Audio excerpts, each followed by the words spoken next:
We'll be getting started soon. Thank you.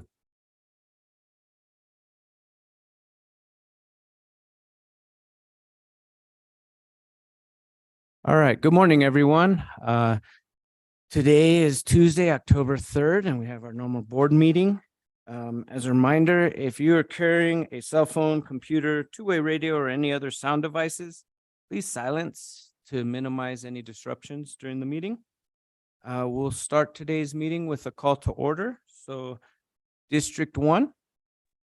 Good morning, and I'm back. I'm sorry I'm not there in person, but after travels and under the abundance of health caution, I am going to appear virtually. So it's good to be back. Happy October, and look forward to the meeting today. So thank you. Thank you, Supervisor Horstman. Okay, District 2, Jeronimo Vasquez, Supervisor, District 2, and current chair.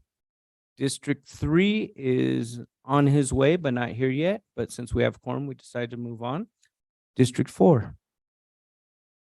Good morning, everyone. Judy Begay, District 4 Supervisor, current Vice Chair. Welcome. Thank you. And District 5 Supervisor is also not here. We're hoping she will be able to join us later on this afternoon or today. Thank you.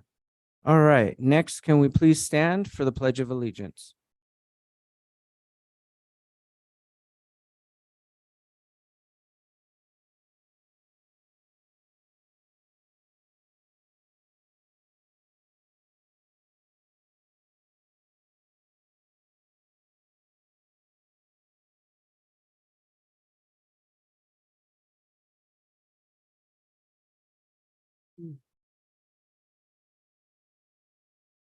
Thank you. Now we're going to start with call to the public. We will take public comments from those in the room first, and then take public comments for those who have joined virtually. Clerk Daly, please explain to the public how they can provide comment. Thank you, Chair Vasquez. If anyone is here in person that would like to provide a public comment at this time, you can fill a comment form out and then bring it up and we'll call your name. I did reach out. I don't think there was anyone in here that wanted to do a public comment. If anyone is on the meeting virtually and you would like to do a public comment, you can hit *6 and that will raise your hand. And we do have somebody with their hand raised virtually. Okay, thank you. Just a reminder that for public comment, it's for comments about items that are not on the agenda. So if your comment is related to something that we'll be discussing later, please hold off. Otherwise, I'll hand the floor over to Clerk Daly. Thank you. Thank you, Chair Vasquez. At this hand, Rose Tohi has her hand up for public comment, so I have given her permission to speak. Rose, if you could just unmute. I think I'm unmuted. Can you hear me okay? We can hear you. Awesome. Yat bene to supervisors, honorable supervisors. And I just want to say Happy New Year to those of you who are on the Diné calendar, and just having this new year start. And I hope that everything will be great for this coming new year and also for our winter sessions. The reason why I wanted to come in today was just to let you know that we have Indigenous Peoples Day sponsored by the Indigenous Commission with the City of Flagstaff on Monday, October 9th. And it will be held at the Elks Lodge. And you are all invited to come and be with us on that day. And we just hope that we just want to share a lot of different topics and then just celebrate the day. So I wanted to just share that with you, and I appreciate your time. Thank you. Shahat. Thank you. Really appreciate that invitation and look forward to those day's events. Supervisor Ryan, welcome. Okay, there you go. Thank you. Thank you, Mr. Chair, Geronimo. Yep, I'm on. All right, thank you. Next up, we're ready to get started with proclamations. So item number 1, consideration and possible action to approve a proclamation for Coconino County to support the Fall 2023 United Way of Northern Arizona Giving Campaign. I hand it over to the County Manager's office. Thank you, Mr. Chair. Andy Bertelson, Deputy County Manager. And yes, this is the kickoff for the United Way Annual Giving Campaign. And I believe we have President and CEO Liz Archuleta with us from United Way to talk about the annual giving campaign with United Way. So with that, we'll turn it over to Liz. Thank you. Well, thank you very much to the Board of Supervisors and Chair Vasquez. I need to tell you, I apologize if there's background noise in advance. I'm on work travel and I'm in the most quiet corner that I could possibly be in this convention center. So I apologize if there's background noise. And in that light, I was wondering if somebody could read the proclamation and then I can talk a little bit about the campaign just to try to eliminate the noise that's emitting from where I'm at. Sure. Do we have a volunteer here in the building that could read the proclamation? Yes, I believe we do. And I can read the proclamation, and Christine Pierce has been helping us out with the United Way campaign as well. So I will read the proclamation. Whereas United Way is a nonprofit organization that seeks to improve lives by mobilizing the caring power of communities around the world to advance the common good. And whereas through United Way, communities tackle tough challenges and work with private, public, and nonprofit partners to boost education, economic mobility, and health resources, because those are the building blocks for a good life and a strong community. And whereas United Way makes meaningful change through charitable donations, volunteerism, and public policy advocacy. And whereas when our community faces pandemics, wildfires, floods, and other emergencies, United Way of Northern Arizona mobilizes volunteers and financial support needed to meet the challenge to help those most in need, as we have recently seen with the pipeline, tunnel, and museum fires and floods. And whereas United Way of Northern Arizona is investing in community-inspired initiatives essential to achieving positive social change and sustainable impact for our youth and community, including early childhood development through the Kinder Camp program, positive youth development through the Launch Flagstaff Initiative, and safety and security by providing those in need with temporary shelter, food, and financial assistance. And whereas Coconino County values and appreciates our longstanding partnership with United Way of Northern Arizona. Now, therefore, be it resolved that in the spirit of building a stronger community, Coconino County, we do hereby support the fall 2023 United Way of Northern Arizona Giving Campaign, the United Way of Northern Arizona Giving Campaign, and urge all employees and the public to participate by donating to the campaign. Thank you, Mr. Chair. Thank you for reading that proclamation. Are there any comments from the community or Ms. Archuleta? Yes, thank you. I would like to comment, and thank you so much, Deputy County Manager Bertelson, for reading that. Andy served on our board for a number of years, and so I'm really happy that he read the proclamation this morning. And so I would like to share a little bit with you about the United Way campaign for this year and the goal that we have, as well as the focus that we have this year. So this year's campaign, for those of you who are at the luncheon, you learned a little bit about this. And thank you so much to Chairman Vasquez for attending the luncheon, as well as to the county. We had several departments and leadership team members represented at the luncheon last week on Wednesday, where we announced that the campaign this year is called United in Purpose, 365 days a year. And what this means is that we're just not united today. We're not just united tomorrow. We're just not united once a year when the campaign comes around. We're united in purpose 365 days a year. And what is our purpose? Well, of course, United Way exists to improve lives by changing community conditions.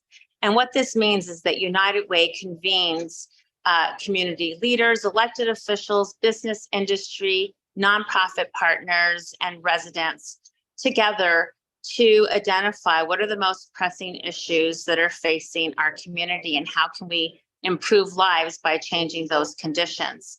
Also to identify solutions and to provide funding for those solutions.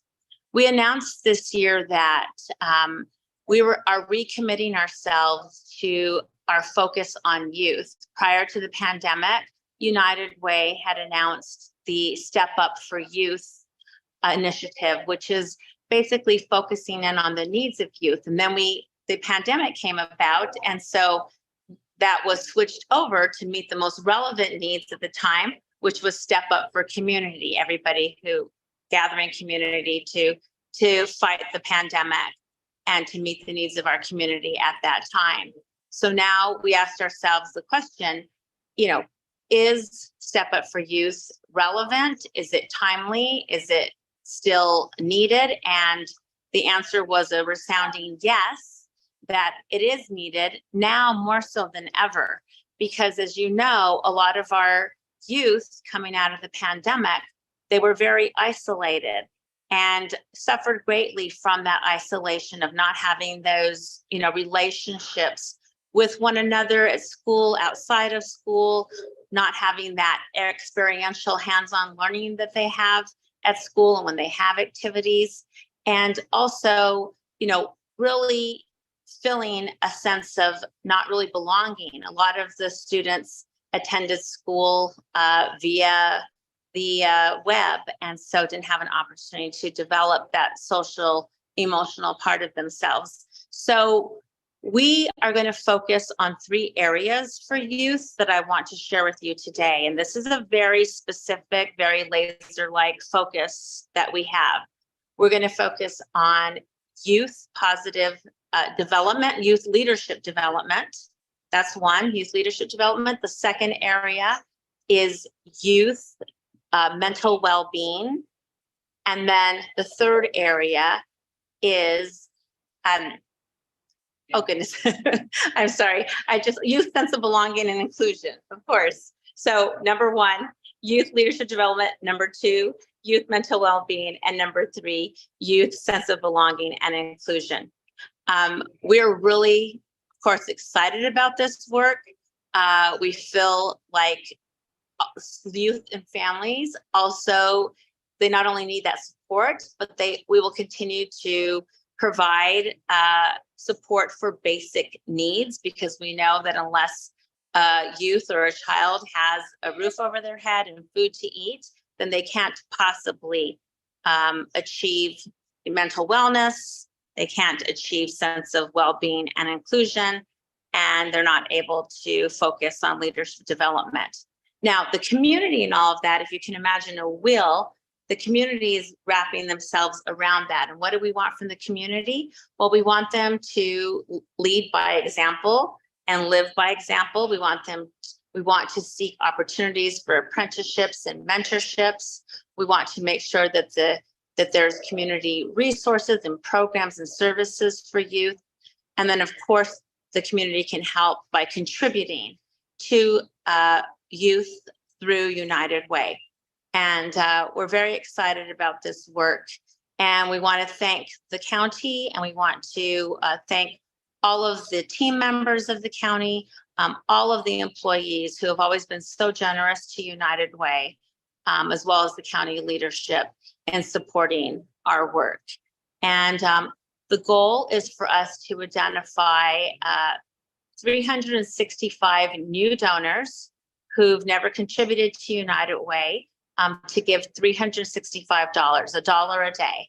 And we're asking for those folks that already give $365 or more. We thank you, and we're asking you to consider another $1 a day. So if you haven't given yet to United Way, which I know the county's just starting their campaign, we have some folks that are already started. But as you consider your giving, please consider $1 a day, which amounts to, of course, $365 a year. And if you give less than that, if you would consider some form of gift per day, increase per day, we would greatly appreciate it. And this will help us not only focus on our youth in the 3 areas that I described, but it will also help us to continue to work with our partners to meet the needs of our community. And I'd be happy to answer any questions. Thank you. Are there any questions from board members or community members in the audience? Supervisor Horstman. Yeah, and it's not necessarily a question, but Liz, thank you, and really appreciate your leadership there at United Way, and the refocusing for Step Up for Youth certainly is timely for all the reasons that you've outlined. And I just want to really point out the important partnership that Coconino County has with United Way of Northern Arizona, and the services that you're able to provide our community members that we in Coconino County can't, but we see as important and crucial for having a healthy and vibrant community. So we really appreciate your partnership. I think you know that Coconino County has always stood behind United Way. You've been there for us, not only in times of crisis, but also in services to our community. And as you pointed out, many members of the Coconino County team have been part of leadership, as well as sat on the United Way of Northern Arizona boards over the years. And the kickoff campaign, I think, again, includes some co-chairs that we recognize. And I really appreciate the employees here at Coconino County that take their time and dedicate themselves to community service with United Way of Northern Arizona. So want to point that out. And I look forward to joining the United Way efforts with Coconino County. And I certainly would encourage my colleagues on the board and also within Coconino County to, give generously. This is an important organization that serves all of Coconino County. And I really appreciate your leadership on that, and am so happy to jump on the campaign. And I really like our two co-chairs for your campaign this year. So they're just, we may know them, the Musselmans, always ready to step in and help out our community. So really appreciate that. So thank you, Liz. I want to also just put a plug in that just for all your good service. And again, let's all contribute to the Northern Arizona Giving Campaign. So thank you. Thank you, Supervisor Horstman. Vice Chair Begay. Thank you, Chair. I just want to say thank you, Liz, for your leadership and with this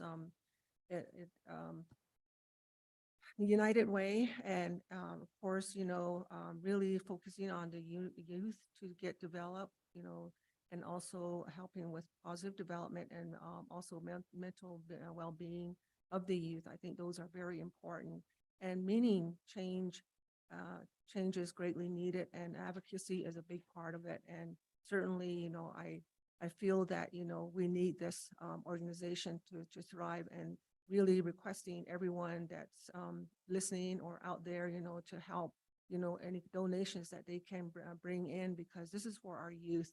And then also thank you for all the work that, working with the public, the private organization, the nonprofits, all the volunteers, without the volunteers, we would be, needing a hand. So I just want to say that to ensure good life and strong communities, it's going to take every one of us, to pitch in, and then to also help in some area and shape or form. So thank you so much. Thank you, Vice Chair Begay. Supervisor Ryan. Oh, thanks, Mr. Chair. Hey, Liz, so good to see you here. Sorry I couldn't make your meeting. I was back east visiting family, and so I missed that. But here we are, United Way campaign, but a new United Way campaign. And I really like what you're outlining as goals. And there's great opportunity for we as the county to work together with you, and some of the programs that we're launching into with HHS, which would be really good. Also, you could say it again.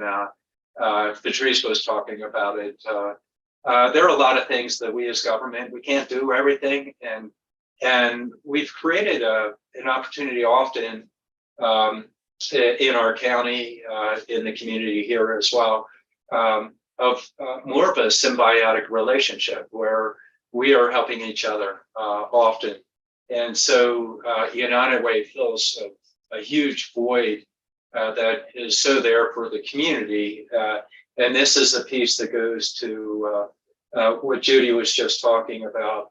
And Liz, I asked you a question, so you can help reinforce this. But for people contributing from our organization, we have a competition going on here. We got to beat the city of Flagstaff for life.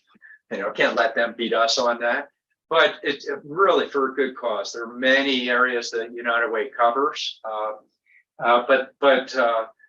so not just our own employees, but people in the community.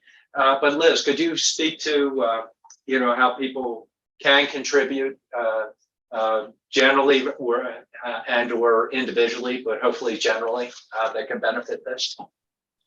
Sure, that would be great. Thank you so much. And I do want to introduce one part of our campaign co-chair team here in just a minute as well. Okay. But sure, I would love to do that. So different employers throughout the counties, because United Way covers Apache, Navajo, and Coconino County, donate through, they have an employer campaign. So their team members or their employees donate through a payroll deduction. And that makes it quite easy to be able to give. Everything now is electronically and virtually. So again, you don't have, usually you don't have the paper forms anymore, although we do give paper forms to folks who still prefer that, but it's super easy to give now. Also, you can just go to United Way's website and there's a donate button that's pretty prominent on the front page of our website. And there's different ways to give, whether that be through a credit card or an option to pledge, and then we, get a check from you. But there's a number of different ways to give, and you can also give to, if you want to specifically give to the youth initiative, that would be our community investment, and that's where we have teams of residents, just like the residents that are viewing right now, teams of residents that make those decisions and recommendations of where that funding goes. So we have a number of nonprofit partners that we support with funding, and it's our resident teams that read through those applications for funding and determine the priorities for funding. So again, bringing in that community component where it's funding by the community, and that funding is helped being determined also by the community. And that just makes for a very inclusive process to be able to address the community needs and to make those allocations of funding. And then, of course, United Way has a partnership with both Coconino County and the city of Flagstaff, where we've been honored to serve in distributing the social services funding. That helps also leverage the dollars that we have and further extends the work that we can do. And so I hope that that's helpful. But there's individuals can donate simply by going to the website, or employers, all the major employers in town that run campaigns, then team members can donate through those campaigns. Fantastic. Well, thanks, Liz, and glad you're leading this. And I'm encouraging, the board's encouraging everybody to contribute. I know you have more to add, but thank you, Mr. Chair, for the opportunity. Thank you, Supervisor Ryan. Ms. Archuleta, we know that one of our campaign co-chairs is on. Can we invite her to speak? That would be great. Thank you. Thank you, Mr. Chair. And so if I may, I would like to introduce her.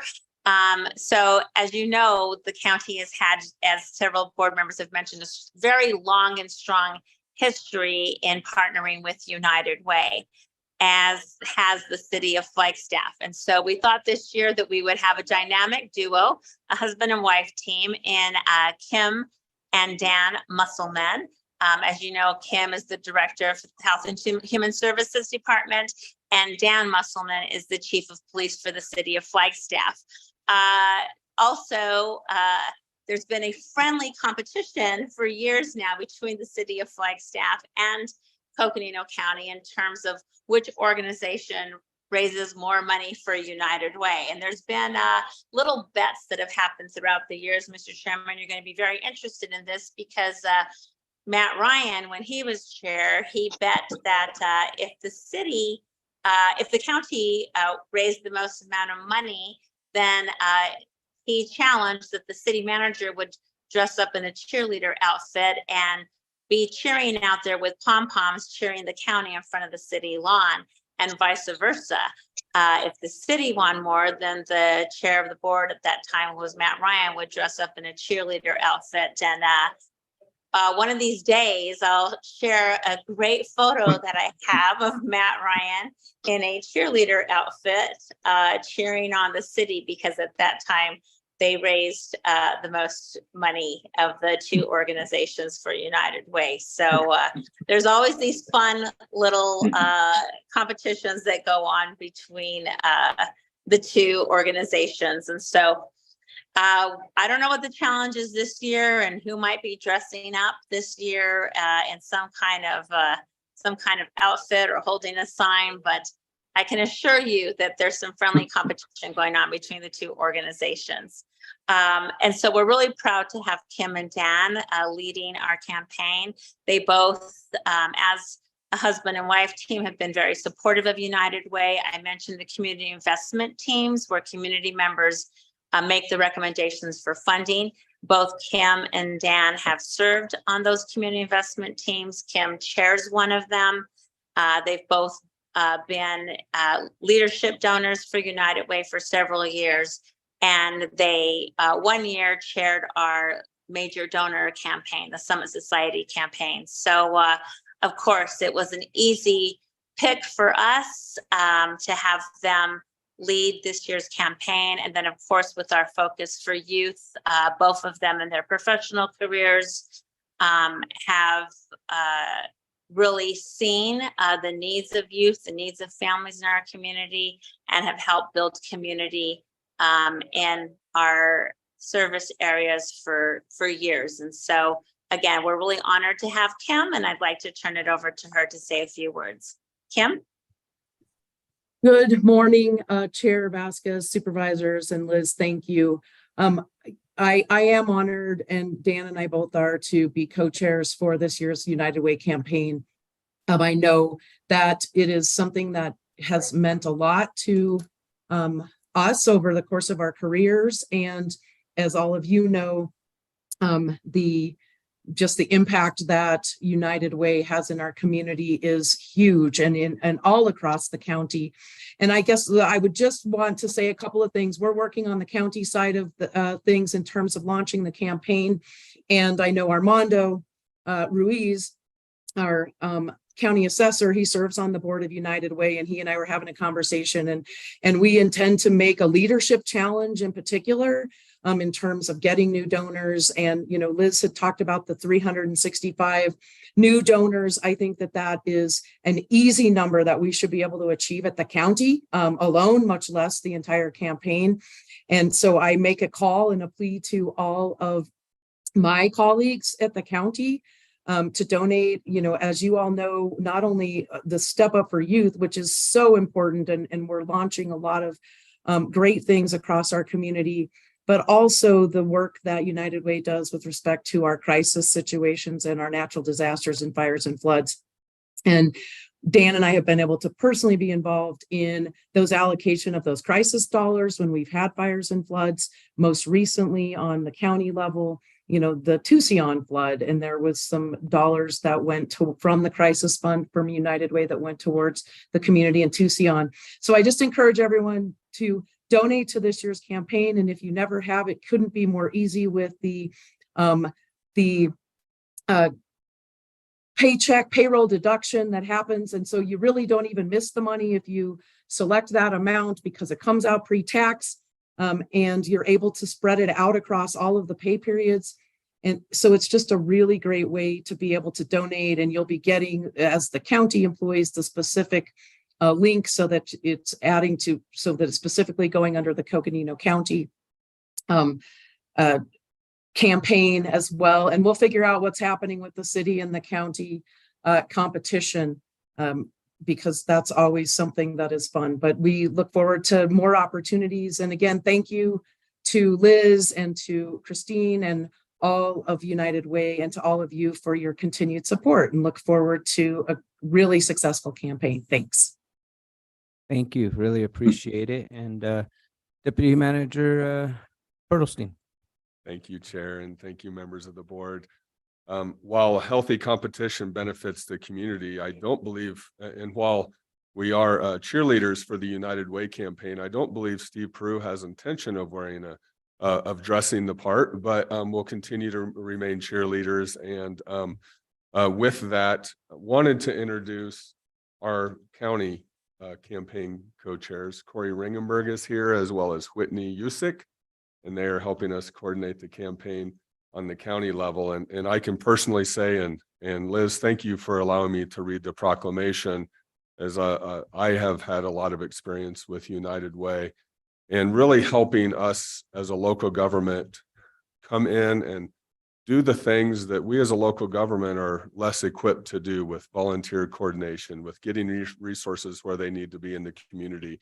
While we were focused on the larger flood mitigation efforts, for example, United Way was able to come in and touch people on that individual level. And I personally have appreciated that so much over the years, and which is why we continue, for me, to contribute to that United Way campaign, because one of my first phone calls in those difficult situations is to call Liz.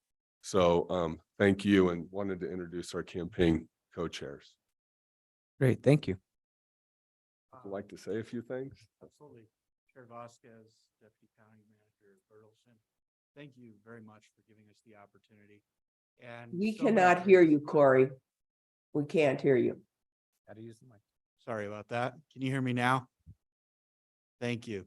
I wanted to say thank you to everyone. You've brought up so many great elements about what United Way does in Northern Arizona. And this year, for the employees' participation of the campaign, we're trying to make it more fun.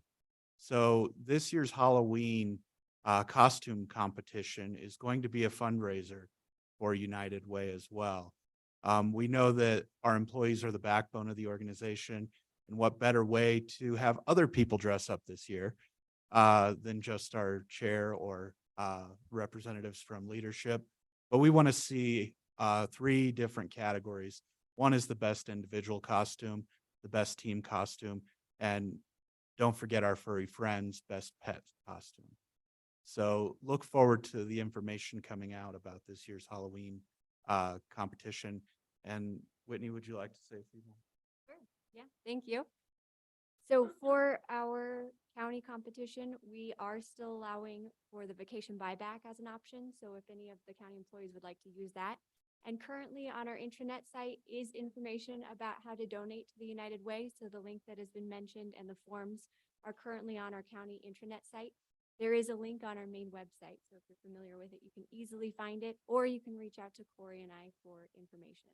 They're easily available, and over the month of October, we'll be meeting individually with all of the departments to have a further conversation. Thank you. Thank you.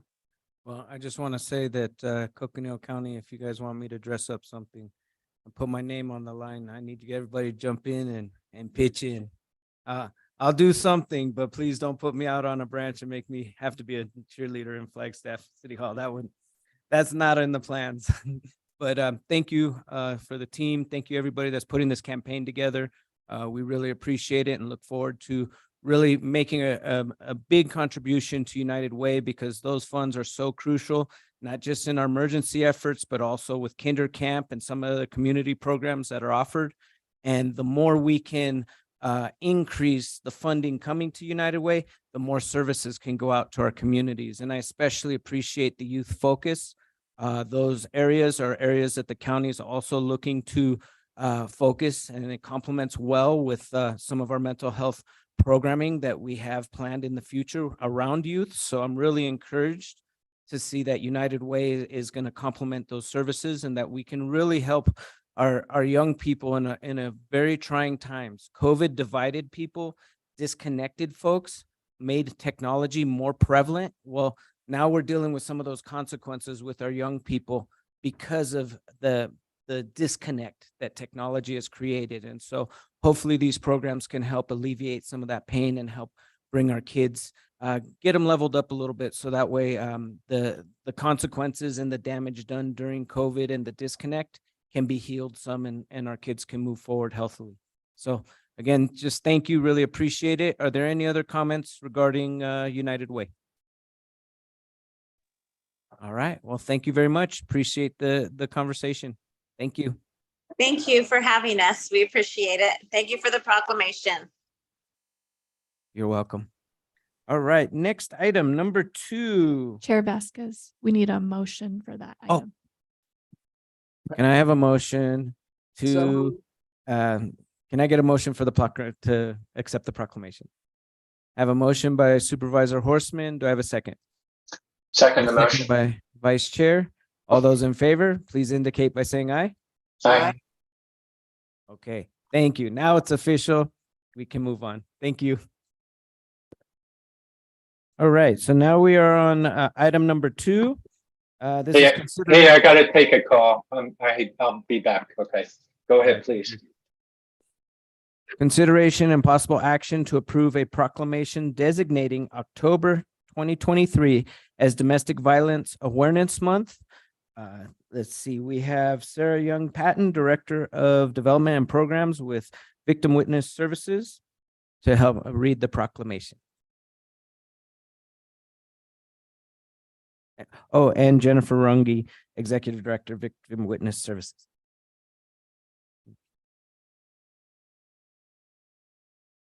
So we're having a hard time hearing the people at the podium.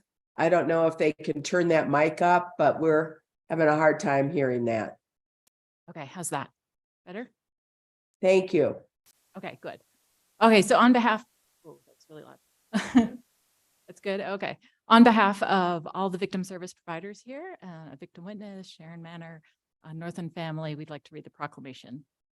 So whereas domestic violence is a pattern of abusive behavior in intimate relationships used by one partner to exert power and gain control over the other, and whereas domestic violence can involve physical, sexual, emotional, economic, or psychological threats or action, and whereas we have not forgotten the victims of domestic violence in the state of Arizona, including the 101 fatalities in 2022, and whereas domestic violence accounts for 21% of all violent crime, and whereas the Coconino County Sheriff's Office has responded to 432 domestic violence calls for service in 2022, and whereas anyone can be a victim of domestic violence regardless of age, gender, economic status, race, religion, sexual orientation, or education, and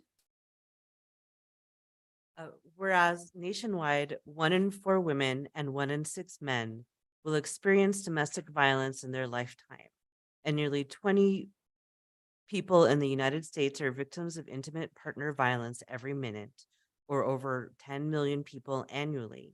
And whereas witnessing violence in the home during childhood is considered an adverse childhood experience, or ACE, which without proper support can lead to a greater risk of negative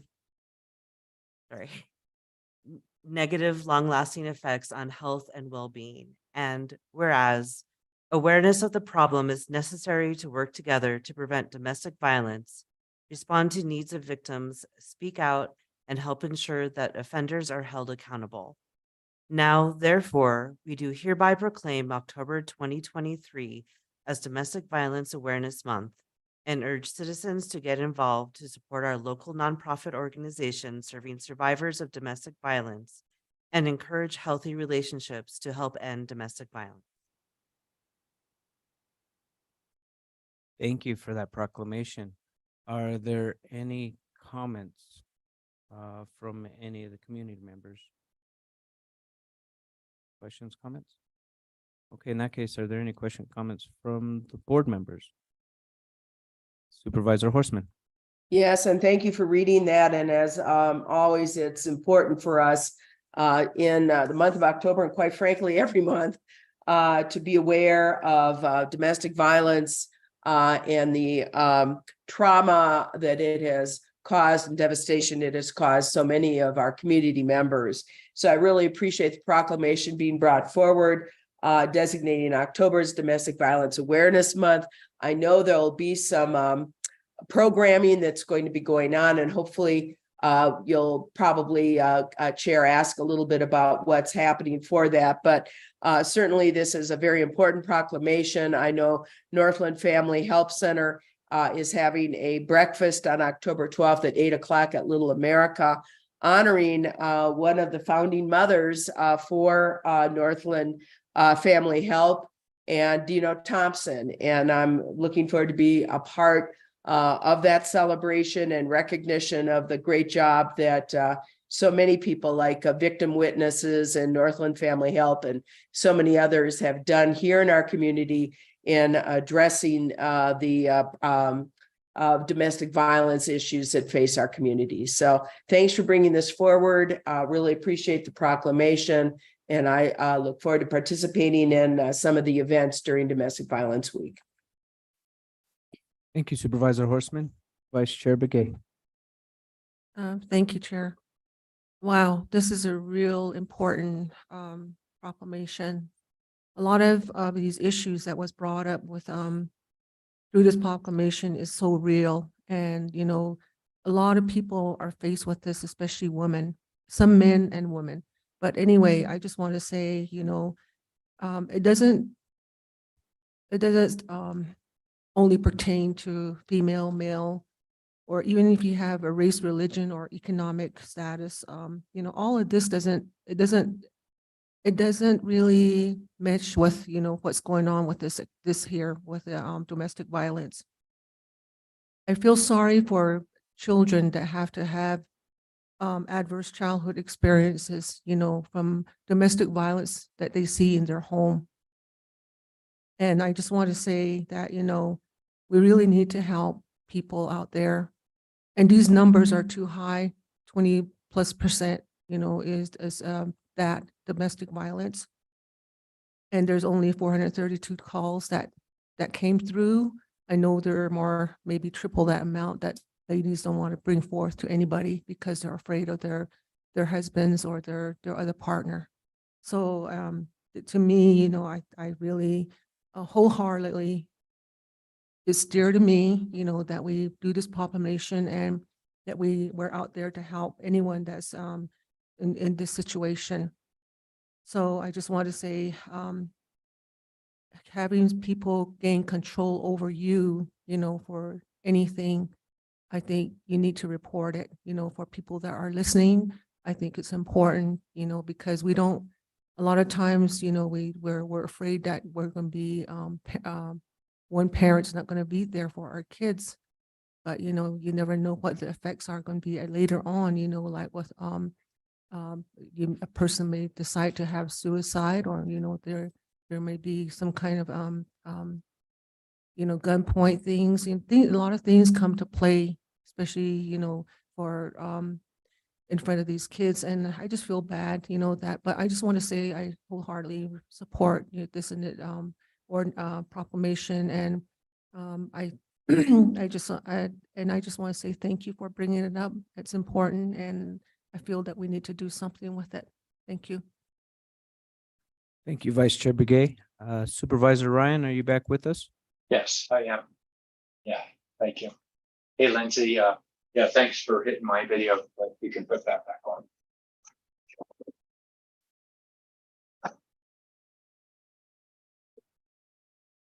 Supervisor Ryan, I didn't hit your, there you go. It wasn't me, thank you. Oh, maybe I did it. Yeah. I'm such a technologically savvy guy. Hey, just my apologies. I'm getting phone calls for, you know, my hip stuff. So I have one more I have to wait for. I'm trying to be in the meeting. Thanks.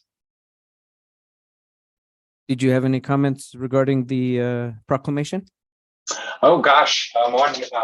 And where this is the proclamation associated with the Domestic Violence Awareness Month. Just quickly, and we have this each year. One, obviously, it's a very serious matter.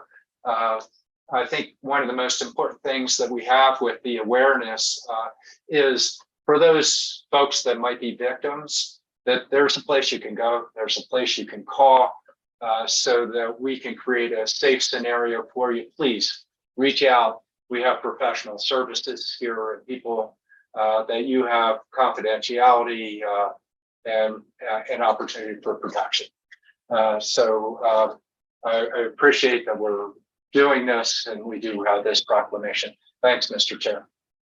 Thank you, Supervisor Ryan. And before we take a motion, I'd like to make my comments, which would be that I really appreciate this proclamation and appreciate all the work everybody in the room who's here representing the different programs do to support the most vulnerable in our community. We have to break the cycle, and to do that, we have to model the behaviors we want for our children, because otherwise, if a child grows up seeing violence as the way to resolve conflict, they will resort to violence when they get upset. And so if we want to stop domestic violence, we have to start with young people, and we have to start by breaking that cycle and teaching different and treating each other differently. I mean, I didn't realize these numbers, 1 in 4 women and 1 in 6 men nationwide. That's a problem. That's traumatic for the folks that are living it, but then also children in the household that have to witness it and have to live it. And so, 432 calls in Coconino County, that's too many, and so the work that all of you are doing is so important, so critical, and it's so important that we talk about it. And that's how we change it, by acknowledging it, because for many, many years, domestic violence was kind of like the hidden issue, right? Like, yeah, that happens over there, but that doesn't happen in my house. Well, I would venture to say that everybody in this room has somebody in their lives that was touched by domestic violence. That's how prevalent it is in our communities. And the only way we're going to change that is by putting out that word, funding resources, providing resources for programs like victim witness services, and really change the culture of our society. And again, that goes back to working with young people. And so, I see this as a complementary effort to the work that United Way is trying to do, so that we can start making those connections. We can teach children nonviolent conflict resolution, because right now everything's just too quick to lose your temper and hurt somebody, and we have to change that. And so thank you for your work. Please keep it up. I know it can be difficult. I know they're tough cases, but your work is necessary and needed, and we so appreciate it. Thank you. Mr. Chair, if I may. Yes, Supervisor Horstman. Yeah, one more thing, just a note here is you all may remember that tomorrow at 11:20 a.m. FEMA alert is going to go to all phones. And if you are a domestic violence victim, if you have a Go phone that your abuser does not know about, you may need to turn it off before 11:20 a.m. so that it does not receive the alert. So just a notice to members of our community, if you do have a Go phone that you do not want others to know about, you need to make sure you turn it off before 11:20 a.m. because there will be a FEMA alert that's going to go to all phones tomorrow at 11:20. So just a little service announcement, Mr. Chair. Thank you, Supervisor Horstman. Appreciate it. That's important news. So may I have a motion to accept this proclamation? So moved. Vice Chair Begay, have a motion and a second by Supervisor Horstman. All those in favor, please indicate by saying aye. Aye. All right. Well, thank you. We really appreciate all of you here and the proclamation. All right. Now we're time to move on to our consent agenda.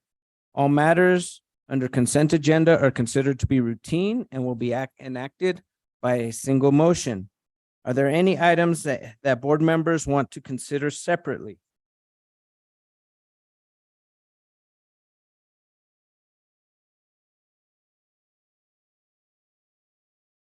If not, then may I have a motion to approve consent agenda items 3 through 9? A motion by Vice Chair Begay. Can I get a second, please? Second. Supervisor Horstman. All those in favor, please indicate by saying aye. Aye. Thank you. All right. Now, Do I have it? It's time to resolve as the Board of Equalization. Do I have a motion to resolve as the Board of Equalization? So moved. Motion by Supervisor Ryan. Do I have a second? Second by Vice Chair Begay. All those in favor, please indicate by saying aye. Aye. All So- right. If I may, just for a moment, we can't hear Supervisor or Vice Chair Begay when she speaks. So I don't know if you have a mic issue going on, but just Hello? so you're aware. There you go. That works. Great. Thank you. All right, so now there is one action item for the Board of Equalization. Clerk Daly will present on the item.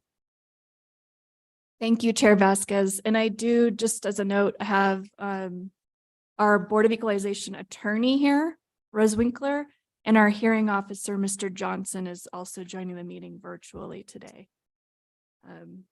As you know, it's that time of year for Board of Equalization. We have appeals coming in. The first round of appeals were for notice of value.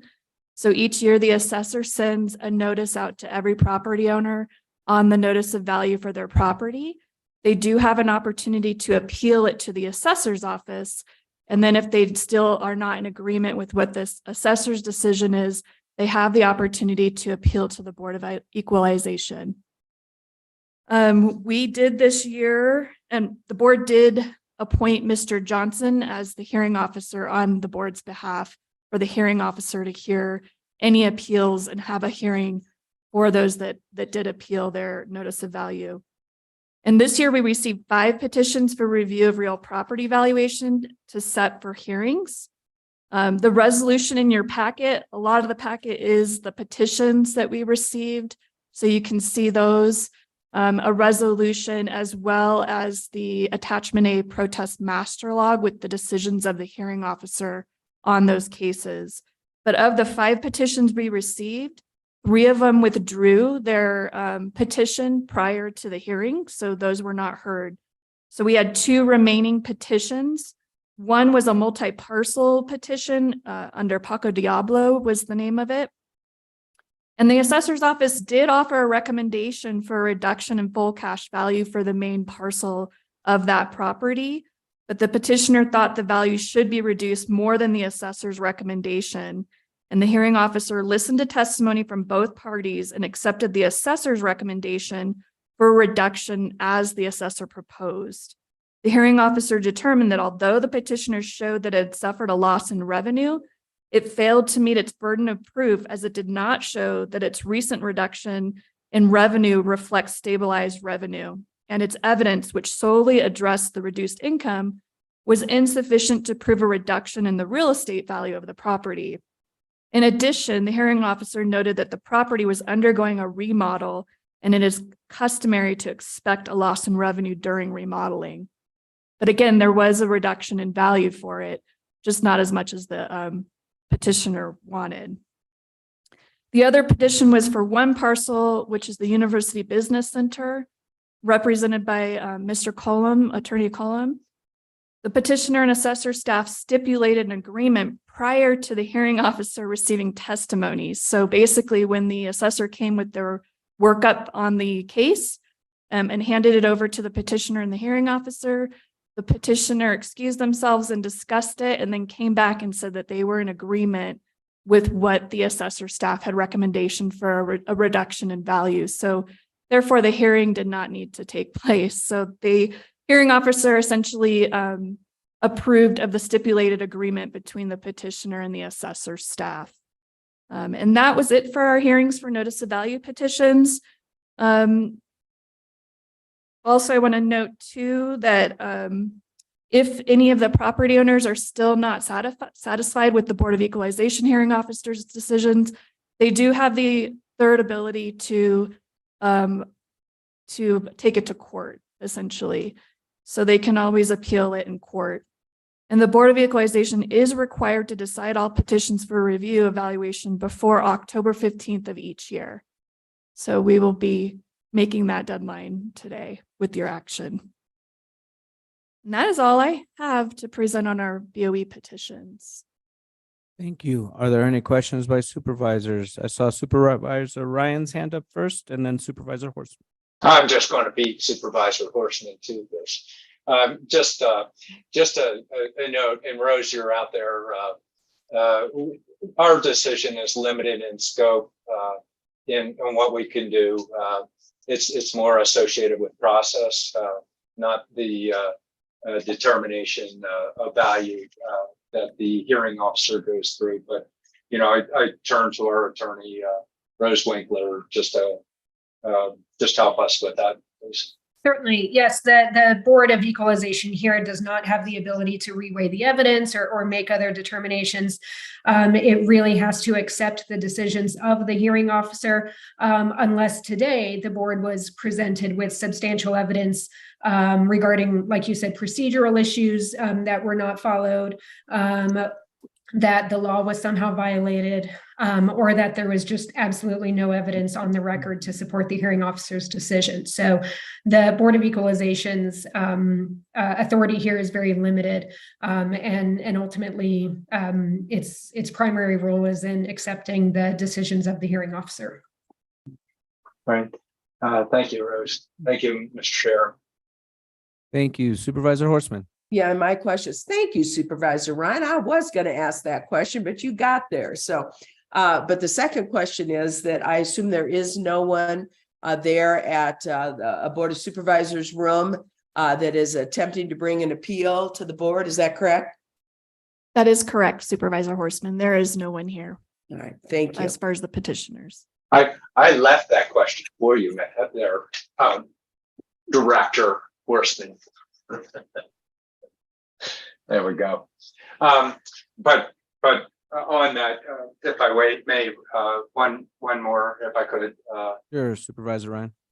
Thank you. And Oh, you've had your one shot. I'm sorry. I'll give you a chance too. Actually, we do have our hearing officer here in the meeting.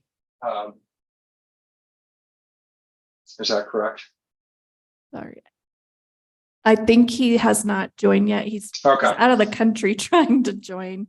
So Okay, he may have that's- had some difficulty. Okay, and it's following the same sequence. We have all the evidence before us, and just where Supervisor Horseman was going, there was no questions associated with process that were thought to be brought forward to us during the hearing. And I would have turned to the hearing officer just on that, but we have evidence in our packet as well. Thank you, Madam Chair. Or Madam, Mr. Chairman. Thank you, Supervisor Ryan. Vice Chair Begay. Thank you, Lindsay, for the presentation. In looking at the documents that you presented, I feel that we did review the process and we're okay with it. I'm okay with it. I'm pretty sure my colleagues are too. So thank you so much. Thank you. Okay, with that said, can I get a motion to approve the Board of Equalization Resolution 2023-1, receiving and accepting the hearing officer's decisions for petitions for review of property valuation for tax year 2024 hearings conducted August 17th, 2023. Motion by Supervisor Horseman, Second. second by Vice Chair Begay. All those in favor, please indicate by saying aye. Aye. All right, thank you. Now do I have? Before you close it, hi, Rose. Just wanted to say hi to Rose. All right. Thank you. Hi, All Rose. right. All Hi, right, everyone. Good to see you. Appreciate your work, Rose. Thank you. Thanks. good to see you too. Thank you. All right, do I have a motion to resolve as the Board of Supervisors? So moved. Motion by Supervisor Ryan, Second. second by Vice Chair Begay. All those in favor, please indicate by saying aye. Aye. All right. Now do I have a motion to resolve as the Flood Control District Board of Directors? So move. Vice Chair, a motion by Vice Chair Begay, Second. second by Supervisor Ryan. All those in favor, please indicate by saying aye. Aye. All right, thank you. Now there are two items, items 11 and 12 on the Flood Control District consent agenda. Do any members want to separate these items? No. In No. that case, may I have a motion to approve the flood control district consent items? So move. Okay, motion by Vice Chair Begay, second by Supervisor Horseman. All those in favor, please indicate by saying aye. Aye. All right, thank you. Now, do I have a motion to resolve as the Board of Supervisors? So moved. Thank you. Motion by Supervisor Ryan,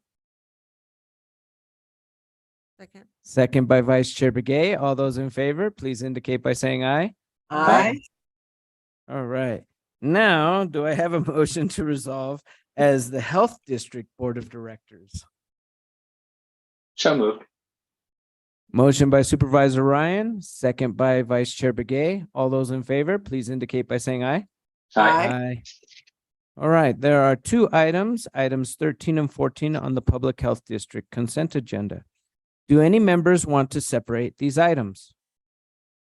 No. Okay, in that case, may I have a motion to approve the Health District consent items 13 and 14? So moved. I got a motion by Supervisor Horseman and a second by Vice Chair Begay. All those in favor, please indicate by saying aye. Aye. All right, now do I have a motion to resolve as the Board of Supervisors? So So move. moved. I think I beat her. I believe that was, I'll second it. though. okay. Yeah. Motion by Vice Chair Begay, second by Supervisor Ryan. All those in favor, please indicate by saying aye. Aye. All right, now we have a public hearing. Item 15 is public hearing item. Finance Director Siri Mullaney will present on this item, and then I will open the public hearing and ask for comments from the public. At that time, Clerk Daly will provide instructions on how to provide comments in person and virtually. First, we will start with Finance Director Siri Mullaney. Good morning. Oh, there we go. Good morning, Chair Vasquez and members of the board. So the item this morning is a public hearing to and closing the comment period for the use of Title III funds under the Secure Rural Schools and Community Self-Determination Act. As a reminder, we did have a budget session on this where we presented the funds that we received in federal dollars under the Secure Rural Schools and Community Self-Determination Act. We refer to it as SRS, so I might say SRS moving forward. 7% of the funds that we receive under this federal appropriation can be used for what's known as Title III purposes. Title III purposes are limited in nature, but for Coconino County, we have historically used these funds to help with the cost of funding patrol on qualified federal lands. The Coconino County Sheriff's Office does keep track of the hours and the calls that they spend on federal land. And we have unreimbursed cost from our federal partners on that, and it is an allowable use of Title III funds. So with that, we did advertise the public hearing and the comment period as well. And as of today, I don't believe we have received any comments, and if Lindsay can also confirm that. We have not received any comments as well in the clerk's office. Thank you. So that is the background for today's comment period. Thank you. Okay, thank you. Do any supervisors have questions for Director Mullaney? Vice Chair Begay. Thank you, Chair. So this amount is $195,076 is 7% of the funds that you get from Title III. Okay, thank you.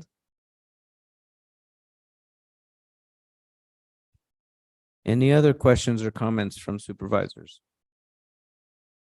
If I may, Mr. Chair. Supervisor Ryan. All right. And my comments would be, since we're going into public hearing, if there's anybody here to comment on this, we end up using a lot of the general fund to provide services on federal lands where we aren't fully compensated. My comments, I'll wait, for the end to see where it goes with public, but it's a wise use. We could use more federal money associated with this, and or love to see more federal law enforcement officers out there. But with that missing, I see it as an appropriate use. I'll wait for my decision. So we go through our hearing, but they're my comments. Thanks, Mr. Chairman. Thank you, Supervisor Ryan. Supervisor Horstman. And just for the record as well, I'm going to wait to make my comments until after the public hearing. Great, thank you. All right, unless there are any other comments, I believe now it's time to open the public hearing. So I am now opening the public hearing. When you're called to speak, announce your name and place of residence. Each speaker will have 3 minutes to speak. Please make sure that your comments are directed to the topic. Clerk Daly, please explain how those here in person and those virtually can provide public comment. Thank you, Chair Vasquez. If there's anyone here in person that would like to provide a comment, you can just come up to the podium. We don't have anyone in person from the public for this. So if you have joined virtually and you would like to provide a comment during this public hearing, you can hit the raise hand icon that will appear if you hover towards the bottom of your screen. It looks like a hand. If you click on that, that will raise your hand and notify us that you would like to speak. If you've joined by telephone, you can hit *9 and that will raise your hand and notify us that you would like to speak. And at this time, we have no hands raised in the virtual format. Okay, gonna ask one last time for public comment. Is there any public comment on this item at this time? And there are no hands raised, Chair Vasquez. Okay, thank you. And at this time, I am closing the public hearing. Supervisors, are there any further questions or comments?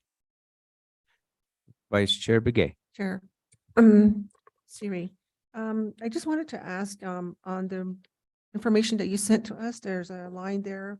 I'm trying to understand this portion of it. Let's see, the scope of Title III project has been limited under 2008 Act 2, homeowner education assistance regarding ways to reduce the risk of wildfire, reimburse for search, rescue, and emergency service on federal lands, and development of community wildfire protection plans. Staff recommends that the 100% of the Title III project funding be used towards the cost of patrol on qualified federal land. So my question is, so this 195,076 is all Title III funds that you receive? That is correct, Supervisor Begay. Okay, thank you. Okay, are there any other questions from supervisors? Supervisor Horstman. I don't have any questions. I appreciate the information Siri presented. And much like the comments that were made earlier by Supervisor Ryan, I do think that this is an appropriate use of Title III funds. Coconino County is made up 87% of public lands, and it provides an incredible opportunity for us in Coconino County in terms of a wonderful place to live. It also provides economic opportunity through tourism, outdoor recreation use, et cetera, which make up a large part of our economy here in Coconino County. And it also presents challenges having 87% of public lands. And some of those are in fact the cost of patrolling on qualified federal lands. As we know, we have 3 national forests that are parts of Coconino County. We have national monuments. We have the Grand Canyon itself. We have substantial acreage of BLM lands. And this really has put a tremendous onus, quite frankly, on our sheriff's department and our county emergency response staff to patrol. And like Supervisor Ryan, I would like to see more federal monies being put in this area. It's something that the public probably is aware of. We in Coconino County and the Board of Supervisors have long been advocates for more funds for emergency response and, quite frankly, law enforcement on our federal lands. But in the absence of that, in the order and in the need to protect our community and those that come to visit us, it is important that we utilize county resources for patrolling on qualified federal lands. And so I'm certainly in support of having the Title III projects funding under the Rural Schools Community Self-Determined Act to be used for this patrol work. So I'm in support of this and will continue to advocate for our law enforcement and increased monies available to provide emergency services and law enforcement to public lands. But in the absence of that, we do have a responsibility for those visitors and for our community to do so. So thank you.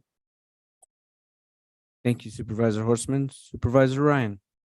Just quickly, important to listen to public comment. Had no public comment on it. Very consistent with what we've discussed also during budget hearings. Everything that Vice Chair and Supervisor Horstman said, I agree with. It's the appropriate use of this funding. So with that, Mr. Chair, would you like a motion? I'd like to make my comments and then I'll take. Oh gosh! Oh my gosh! You forgot about me. I put you in a bubble. I'm sorry. You did. That's okay.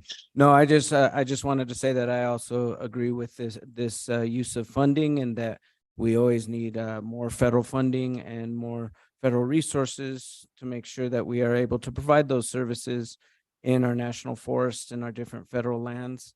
Coconino County has so many lands that are federal or state that by default our county sheriff's office has to provide services for, and so we can use this funding and need to continue to use this funding, and would ask for more funding to be able to provide those services adequately to our county citizens. So thank you, and with that I will take a motion.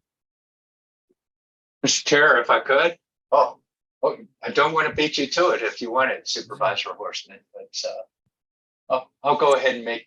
That motion, but I'll second that motion. Okay, I move that we approve the use of fiscal year 2024 Title III funds for the funding of the Flagstaff Patrol on the qualified federal lands. Thank you. So we have a motion by Supervisor Ryan and a second by Supervisor Horstman. All those in favor, please indicate by saying aye. Aye. Aye. All right, now let's see where we at. Lost my. Okay, so now discussion and review of possible direction regarding the Board of Supervisors planning calendar, County Manager's Office.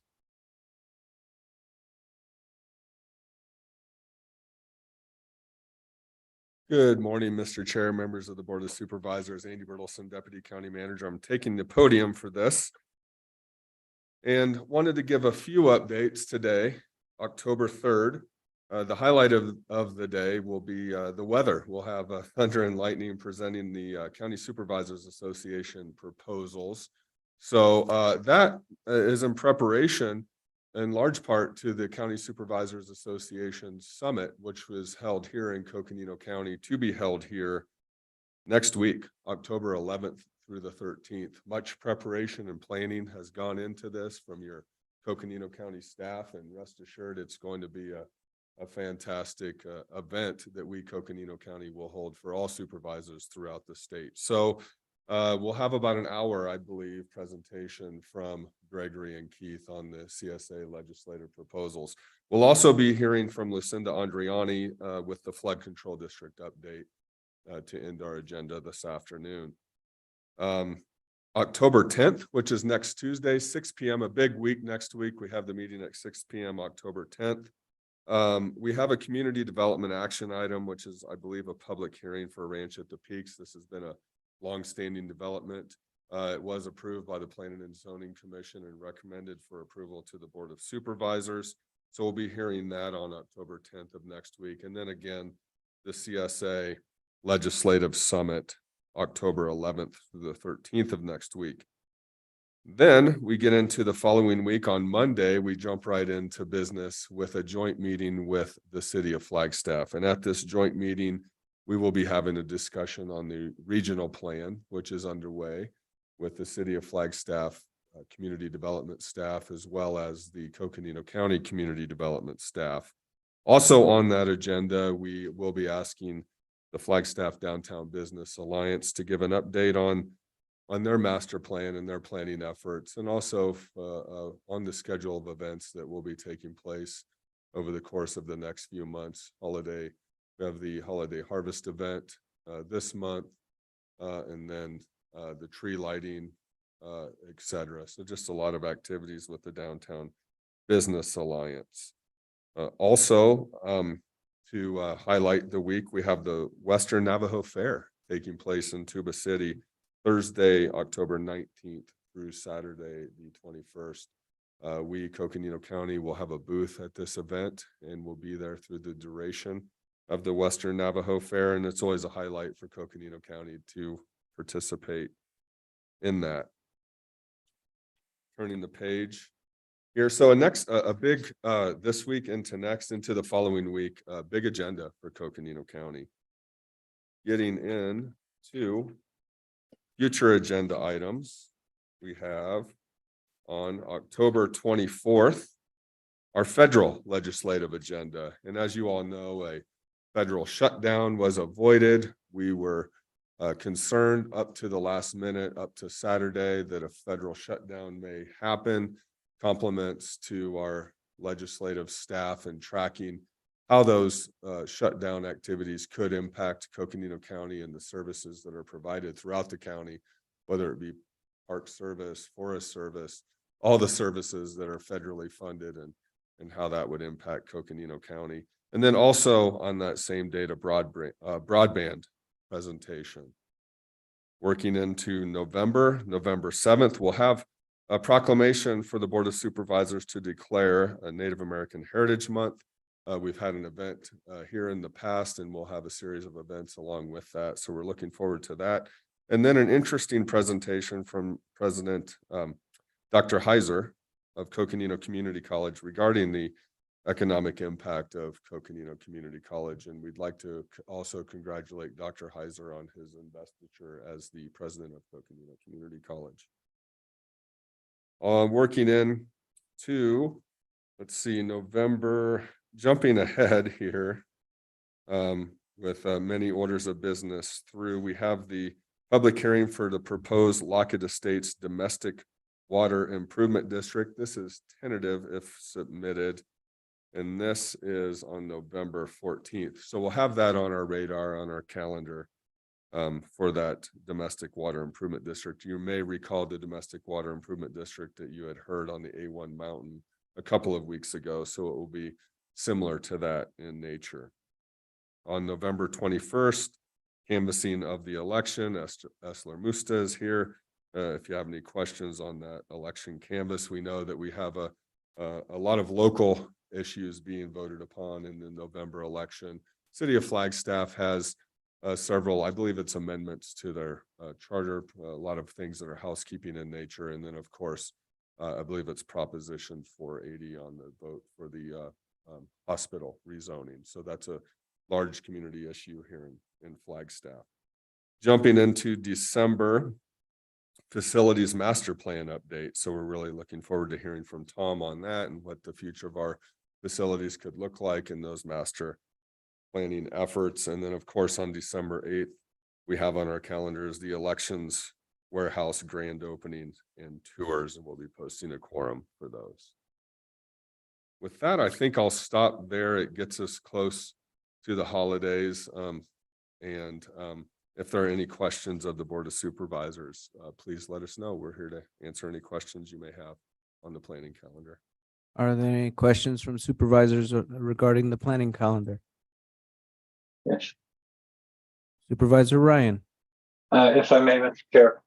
So Andy, lighting should be coming in at some point here, our ordinance on lighting. And that's one we want to get in there and get it in, as soon as possible. So just, I see there's a lot of space in future calendars, but that would be a really good one. The other one's just a timing issue. Say, what is it?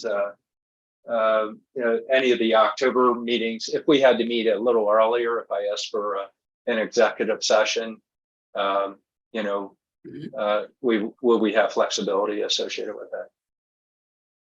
Good catch, Supervisor Ryan, on the lighting, and also wanted to highlight, this would be of interest to you, November 21st, the presentation of the MIS grant, which is also JLUIS, but that's the grant and working with the local observatory on November 21st. So you don't have the lighting just yet, and we'll get that in the future. We don't, we need to get that on the calendar as well. So thank you for catching that. Okay. That'd be good. Thank you. Are there any other questions or comments from board members? And you're gonna have to speak up because right now I can't see you on the screen. All right, Chair, if I may. Yes, Supervisor Horseman, thank you. Yes, thanks. And, I know we've talked about having a board fall retreat, a half a day retreat on some items. And I also don't see that on the calendar as well. And I know I've been talking about that to try to get it on because, of course, once the holidays are fast approaching, they fast approach. So something else I think we need to consider. Yes, thank you, Supervisor Horseman, and I'll let Deputy Manager Burleson respond, but I just want to say that I have had conversations and we are working on it. Thank you, Supervisor Horseman, for that reminder. And also wanted to note, we have the County Supervisors Association Summit next week, also the following week. We're hearing that representatives from the Navy will be here on a tour of some of our facilities like the Naval Observatory. And we're losing you too. We're having a hard time with that mic. Am I with you? Yes, you are. All right. So Navy representatives on Wednesday of the following week, I believe it's the 18th, 17th. Thank you, Gregory. And we're also we're getting information that the Vice President of the United States will be in the community with NAU for a Get Out the Vote effort. We are tracking that, working with our federal advocacy groups and attempting to get some work with the Vice President as well. And that would be, I believe, on the Tuesday, the 17th. Thank you, Gregory. All right, thank you.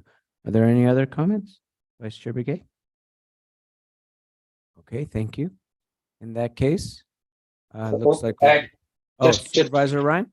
Yeah, just a comment on this.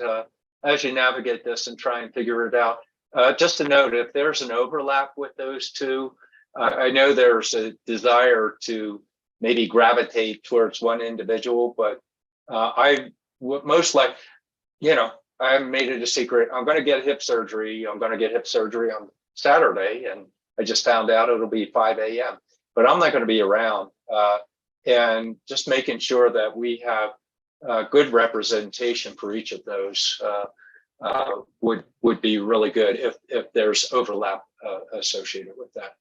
So, it doesn't have to be settled at the moment, but something to think through, and hopefully we can do it really well. I'm sure we can do it really well. Yeah. And I know this is the first time that we've gotten confirmation that looks like it's going to go forward with a meeting with the military folks. So I'm looking forward to getting more information on that. Yes, thank you. Thank you, supervisors. Duly noted. And Supervisor Ryan, while it's not on the official calendar, we're wishing you the best in your upcoming surgery this weekend. So thank you. Thank you. All right. Next up, discussion and update from County Manager's Office regarding possible community, regional, and/or administrative matters. Thank you, Mr. Chair. And Sue is on as well, but before we turn the mic over to Sue, I wanted to note a few things. One is, thank you, Supervisor Horseman, for noting the FEMA nationwide emergency alert, which will happen tomorrow, Wednesday, October 4th, 11:20 Arizona time, 12:20 Navajo Nation time. So Supervisor Horseman, thank you for noting that earlier in the meeting. That's something that will be taking place tomorrow. Also wanted to note the Cecil fire. those that are managing the fire are moving into suppression and restoration. So our emergency management group went to the public meeting last night. We had heard indication that they would continue to manage that fire to treat acres, which is oh so important to our community. And I know that those treated acre, that effort created a lot of smoke in our community, and that was of concern. Last week, they were able to treat 2,180 acres as of last count. The fire started on September 18th as a lightning fire, and it was managed to treat those acres. So a decision was made to suppress that fire. We did have some high winds this past weekend, which were of concern, but we also had moisture. So we're definitely moving into fall weather as we know it to be. The other thing wanted to note, the short-term rental ordinance, which the Board of Supervisors passed. Wanted to talk about that and the status of it. I believe Mark Stento is here, our code enforcement officer. He's our code enforcement officer and so much more. He is our eyes and ears out in the field, and there's no one better than Mark to have out there representing us. So Mark, do you have a quick update on the short-term rental ordinance and where we stand today? I absolutely do, Andy. Thank you. Good morning, Chair Vasquez, supervisors. So as I'm sure you recall, the grace period, we were still within the grace period for the STR ordinance. That is December 6th. So we are currently taking permit applications and approving them now, although we are not pursuing enforcement until that December 6th deadline. Right now, it's been a bit of a trickle of permit applications. We're at 112 as of this morning. The vast majority of which have been approved, only a small handful of which have been rejected, primarily for the structures they're attempting to permit. Airbnb has worked with us to send out a blast to all of their listings within now unincorporated, initially unincorporated and incorporated Coconino County, reminding their online marketplace users that they would need to get a permit. We had very little influx of traffic in August, and then we really got hit in September. We've probably fielded between 300 and 400 inquiries on the process and the need for a permit. And the vast majority of those STR permit applications have come in September. In fact, almost all of them. So it is picking up, but it is a little bit slower than we had anticipated. We are currently getting quotes from third-party compliance assistance to see if that's something that might be of value to us. The city of Flagstaff, we know, is currently doing that. So it's certainly an avenue we're looking at. But like I said, right now we're still seeing if that might work for us. Our code enforcement officer is still in the hiring process. The applicant pool has been small, so we're keeping that open, and we are moving forward. Our permitting process has been pretty smooth so far, and we anticipate by the December 6th deadline, we will be ready to pursue enforcement in an isolated number of cases as well. Does anyone have any questions for me? Supervisor Horstman. Yeah, and thank you so much, Mark. And I know that it's a big change. It's a big change for our community. I think it's important that we work on getting the word out. And I know you've been doing that, and I appreciate that. And I know my colleagues on the Board of Supervisors are doing what we can also to get the information out to members of the public. Do we have an estimate on the approximate number of short-term rentals located outside of the municipalities in Coconino County that are under our jurisdiction for our short-term rental ordinance? We do, Supervisor. Excellent question. So using some AI. Can you speak up? Yes, ma'am. Can you hear me okay? Can you hear me okay? Yeah, I can. Okay. Yes, great question. We do. Using some AI assisted searching and cross-checking our results. I think the exact number in unincorporated Coconino County is 2,473. give or take a few. And that's in line with some of the estimates that were passed on to us by third-party groups when we were early in the ordinance review phase. So we think that that amount is fairly accurate. So what we would like to see good forward progression in the permitting process is by the time we get to that December point, or I should say what I would like to see is at least 500 permits in. Yeah. We think that Airbnb blast to everyone was really very effective in getting the word out. Personally, my thought after talking to hundreds of people about this is we likely have folks intentionally delaying or putting it aside for the time being for whatever reason. Certainly a percentage of that 2,400, give or take, are structures that will not be permittable. Domes, yurts, tents, that kind of thing. So certainly you can wipe off several hundred of those right away, but that's how I'm seeing things right now. Do you have any other follow-up questions? Well, I guess, I know in terms of outreach, it'd be great to get a list of the HOAs just to utilize them as a basis to get the information out. I think that might be helpful. In other words, if we have 2,400, we've got a pretty small amount of people that have registered. And I know we have more time, and I know we're doing outreach. If there's more we need to be doing on outreach, if there's more we and the board can be doing as outreach, Mark, please let us know. Your enforcement, I don't see you as the guy who's responsible for the outreach, but obviously I think we as a county need to be doing everything we can to get this information out to members of the public. I understand the city of Flagstaff has a program that they've subscribed to, which identifies the short-term rentals so that we actually could get addresses for these short-term rentals. I'm not sure if we've subscribed to that. That may be something we want to look at. And again, I don't see you as our enforcement officer who's got your hands full to be the guy who's responsible for doing the marketing or community outreach. But I would, maybe we can take a look at this, Andy, and we as a county can do a little bit better to get that information out there. Take a look at some of these applications. We are looking to have this program to be a vigorous program on short-term rentals and to get these permits done, because that's going to fund our, quite frankly, oversight enforcement of short-term rentals. And so it's really important we get this permitting part marketed and get people here to declare their short-term rentals so that we have management and oversight on it. Yes, ma'am.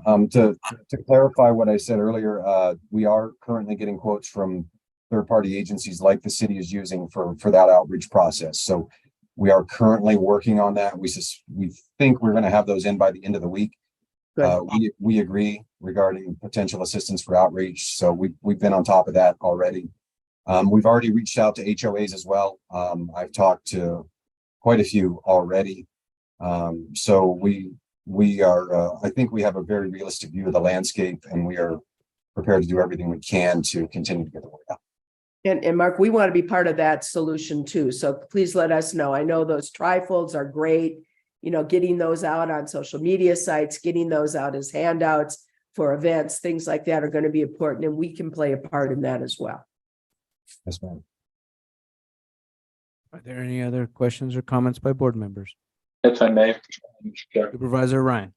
Thank you. Hey, Mark, thanks for doing what you're doing. Really appreciate it. We know it's a lot of work. We knew it would, this would happen, and there might be, hiccups that are coming in. I'll just say it, more turning to management, Andy and Sue, if we need to invest in the outreach, it's new for people. We need to be conscious of that, and if they're aware of it, it brings them to task more, in a more comfortable way for one, but maybe sooner than before our deadline comes upon us also. So,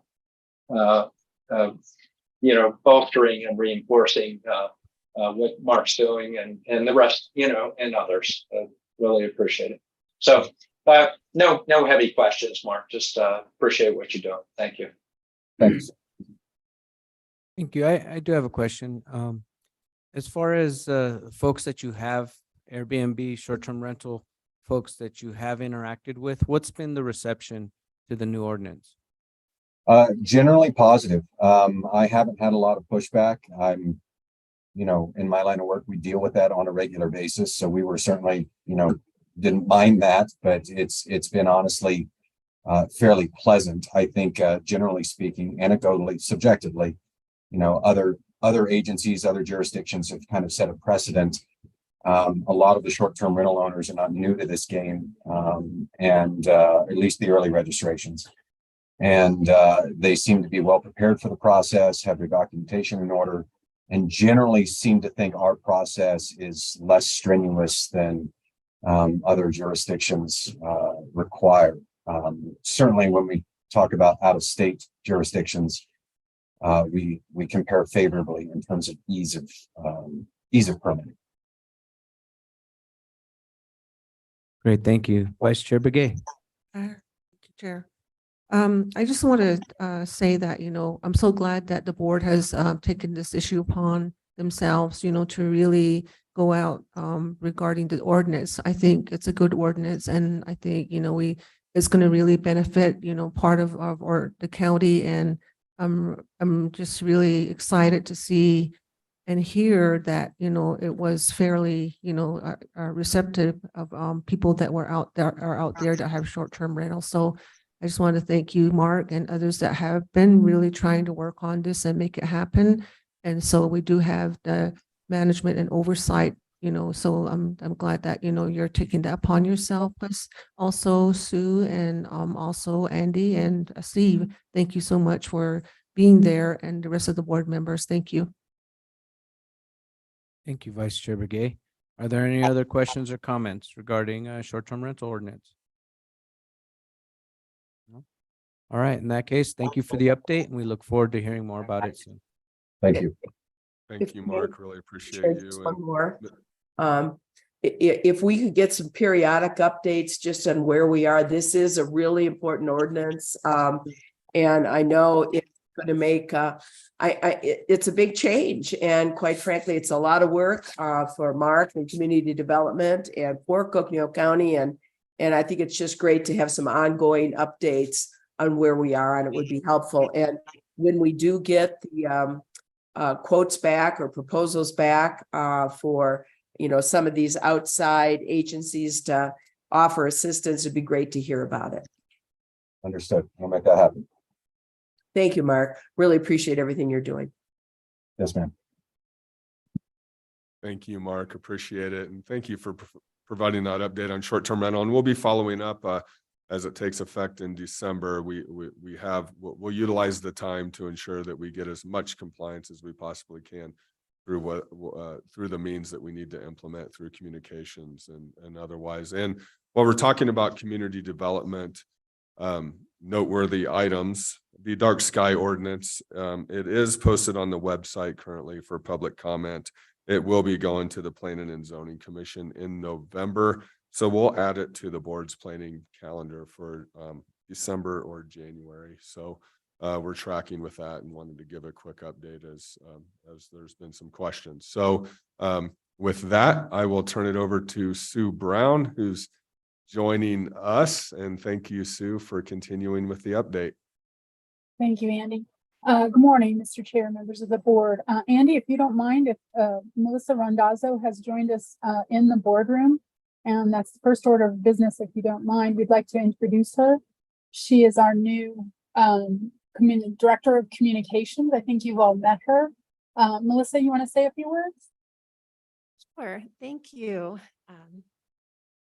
So I guess I have met all of you. Thank you, Chair Vasquez, Vice Chair Begay, and all of these supervisors.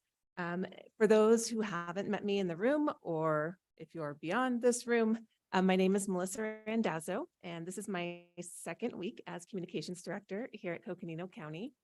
I am a lumberjack, and I have 20 years experience in municipal communications, and I'm very excited to be back in Northern Arizona. If you have any questions about me, please feel free to ask. Are there any questions or comments from the board? Sure, Supervisor Horstman. Yeah, just welcome. Thank you, Melissa. And we're glad you're a lumberjack. We're glad you're with us. We look forward to working closely with you. I know this is an area where there is a lot of board contact, and we really look forward to you joining us and joining the Coconino County team. And welcome back home. Thank you. I appreciate that. Thank you. Supervisor Ryan. Yep, that's exactly what I was going to say. Welcome. And yeah, and to be a lumberjack, yeah, I hear they're, the best. So we're the best of the best, right? That's right. All right. Welcome. Thank you. Thank you, Supervisor Ryan. Vice Chair Begay. Thank you, Melissa. I'm glad that you're here to help us. We need help in communicating. But I'm also an alumni lumberjack. Once a lumberjack, you're always going to be a lumberjack. So anyway, I welcome aboard, and we met before, and so I think I'm glad that you were hired going on the second week. So a lot of work to do. Thank you. Yep, thank you. Thank you. And yeah, I just want to reiterate what my colleague said. Thank you for joining us, and we look forward to working with you moving forward and applying your expertise to the communications areas for our county as we outreach to the county and let people know what we're doing. So we're really excited to have you complement the team. Right, thank you. Thank you. Thank you, Melissa. Thank you, Chair. Just a couple of quick mentions. We are also right now in recruitment for our Economic Development Director position, formerly held by Chris Pasteurs. We have some staff interviews this week, and then after that, we will make appointments in much the same way that we did for the Communications Director recruitment with each member of the board, so you can get to know those candidates as well. We are also in the midst, sort of at the end, I will say, of our performance evaluation period for the entire organization. We're very excited about that. Last year was the first year of the new process, and it's going very well, albeit a bit slower this time. And with that, I'd like to turn it over to Assistant County Manager Esther Musta. He has a couple things he'd like to talk to you about and give you a quick update on an automatic recount threshold that is a current issue in elections. Eslier? Good morning, Mr. Chair. Thank you for allowing me to just give a very brief update on where we are with the automatic recount. We've been briefing the board about this as a topic that has been identified by all 15 counties, the elections director, and both the County Supervisors Association as well as the ACO, the Arizona Association of Counties, have adopted on September 22nd, they adopted a joint resolution recognizing that the automatic recount does create some calendar issues that need to be reviewed and need to be addressed very likely with some legislative changes.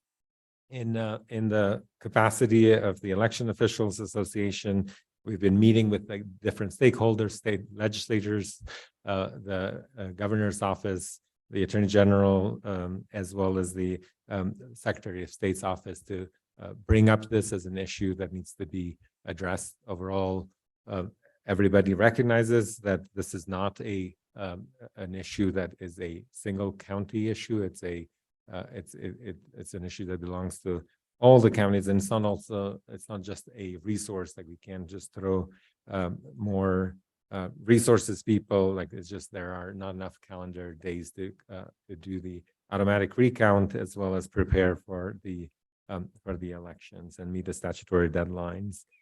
In the local aspect, we are working and we've notified and worked closely with our political party chairs as well as Navajo Nation to inform them that this is an issue that needs attention and needs to be addressed.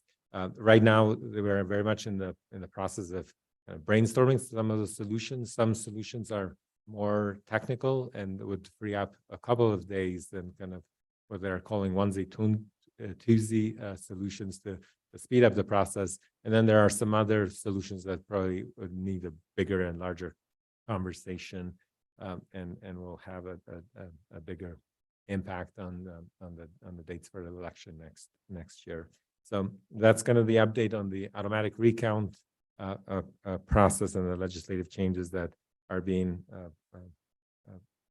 kind of brainstormed at this stage, and I'll come back with any additional information in the future to the board if there are any developments and more tangible proposals on the table. I also want to give a quick update that what we have on this coming Friday is the logic and accuracy testing, preparation and anticipation of the November jurisdictional election. The logic and accuracy testing is open to the public, and it's taking place at our election facility here in town, and it's going to be witnessed from both political parties as well as the jurisdictions that have the 7 jurisdictions that have ballot measures on the November elections are invited to participate in that test as well. With that, I will turn it back to Sue unless there are any questions. Do we have any questions from the Board of Supervisors? No? Okay, then we'll pass it on to Deputy County Manager Brown. Thank you, Mr. Chair. I have nothing further unless my colleague Andy Bertelson does. I think that kind of tops out the county manager's report unless you have anything, Andy. No, thank you, Sue, and thank you for your time. Great, thank you. Appreciate that. Okay, so I've been informed we haven't taken a bio break. We have 10 minutes. Would you like to get started with the roundtable? So let's go ahead and get started with roundtable. We'll do 10 minutes and then we'll continue roundtable later on in the afternoon. So do I have any volunteers to go first? I knew you were going to be jet Nobody. lagged, Supervisor Horseman, so I was giving someone else an opportunity to step forward, but I will step okay, forward. Vice Chair Begay will start us off. Thank you. I need 10 minutes and 15 minutes afterwards. No, thank you, Mr. Chair. Basically, I just wanted to report that my office is continuing to attend community meetings, library board meetings, the Mountain Lion board meetings, and also meeting with Mr. Chair here on a weekly basis. So discussing some various issues that that we need to update each other's on or whatever. So I just want to say again, that there are a lot of meetings within our district only because we do have 6 Navajo chapters that are on the reservation. And so taking a lot of time on our weekends. The meetings are on weekends and on Saturdays and Sundays with their planning meetings, chapter meetings, and of course the Western Navajo Agency Council meetings that we just had this past weekend. So, and then of course, the Mountain Lion Donny Park meetings and other various meetings that we're invited to. So there's just a whole slew of meetings that everyone attends, and I'm certain that, my other colleagues are in the same situation. Also attended the Hopi ADOT meeting. There was a lot of staff from ADOT in various departments that deal with bridges, flood mitigations, grants, coordination with the state, ADOT, data collection, reporting. All of this was done, and some various tribes were there. And then also we did get updates on the county side, as far as various issues like flood mitigation and how they're willing to continue to help us with anything from the Arizona's Department of Transportation.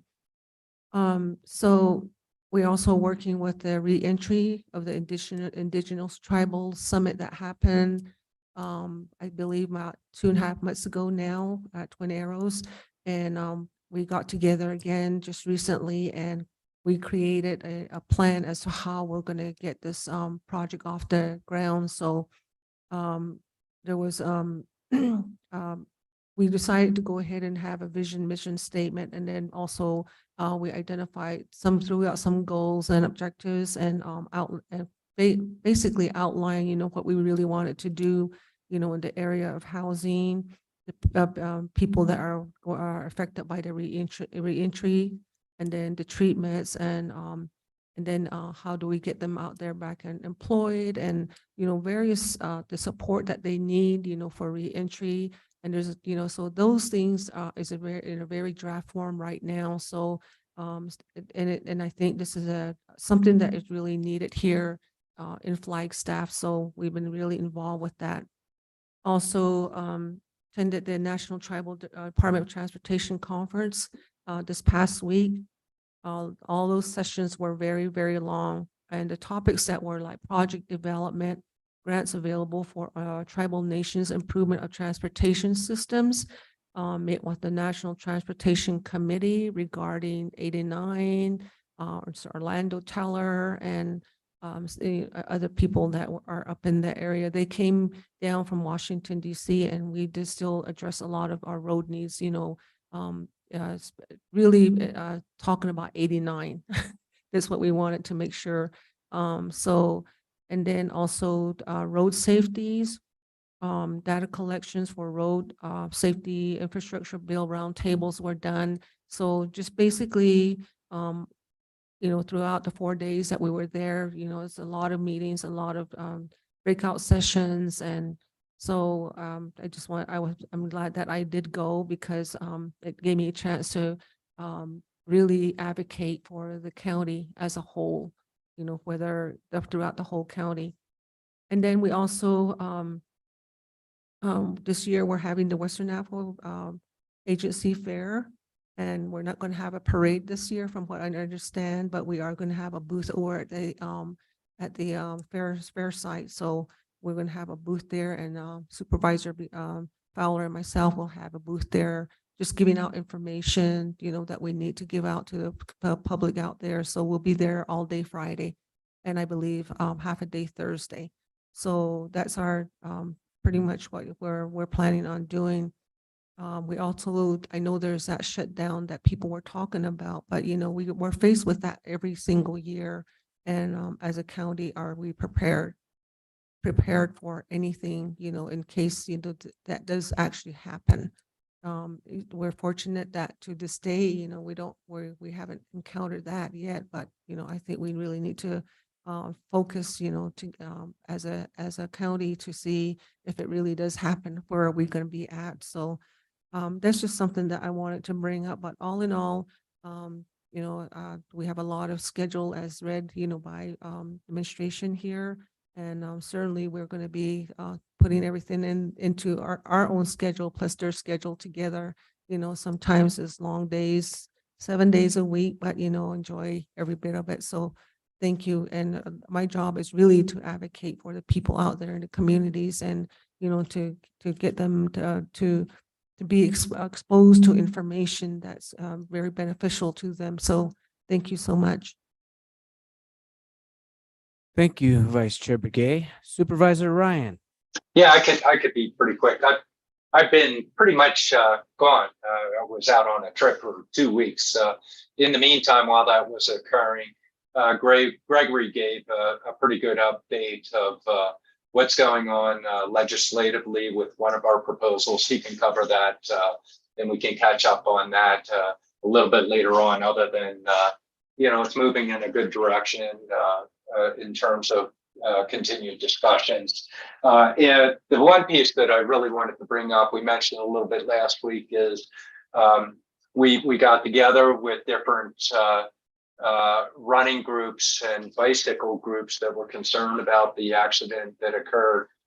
Patrice and I, they reached out to us, and you know, our staff are taking a look at it internally as a potential consideration for a unique corridor. Can't say what it can be what it would be because we need to do research and find out, but there are good ideas that are being suggested. And I just did want to mention, I just found out from Jen, who knew things were continuing to go on. We have Kim Austin that works for HHS that works on a lot of the safe routes to school. So Health and Human Services. And Martin is the multimodal planner that used to be with Metro Plan, Matt Line. He's staffed with the city, but quite skilled with multimodal criteria, what happens. They are, and Patrice, and for the others of you, just a note, they're looking to put on a safety education with the bike group Friday from 3 to 5. And so there's continued discussions in a very positive manner for safety for multimodal uses beyond the vehicles, but obviously it includes vehicles as well on that. So just a quick update. I'll have more later on. You'll hear more from me later on this week, and we can catch up the next time I'm around on Roundtable for what's happening in the district. Thank you, Mr. Chair. Thank you, Supervisor Ryan. Oh, and Patrice, if you want to add anything on the bicycle group, I didn't, my big thing is hoping that we continue to help these guys. Thanks. Thank you, Supervisor Ryan. We have 3 minutes left. So unless Supervisor Horstman, unless you want to try to get through your roundtable now, I suggest we break now for lunch and then come back later on in the agenda to finish up with roundtable. Does that work? That would be great if you don't mind, Chair. Also, I just add just a couple little things to Supervisor Ryan's on the biking and the possibility of taking a look at Lake Mary Road. I know that is a very active place for outdoor bicycling and also, quite frankly, running. And it was really great that we had an opportunity to sit down with some of the recreation organizations and talk about their concerns, to get their thoughts and to get their input. And Supervisor Ryan, I really appreciate you taking the leadership on that and look forward to continuing that discussion with these organizations moving forward. It's horrible sometimes. The tragedy can help produce some change, and hopefully taking a look at looking outside the box and other ways that we can help our community and increase safety for those bicyclists and also runners here in our community. They're a big part of our community, and we want to make sure they stay safe as well as everyone else. So thank you. Thank you, Supervisor Horstman. So we will continue roundtable after our lunch break. We are now in recess until 1:15. Thank you, everyone. Thanks.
myself, Supervisor Horseman, and Vice Chair Begay.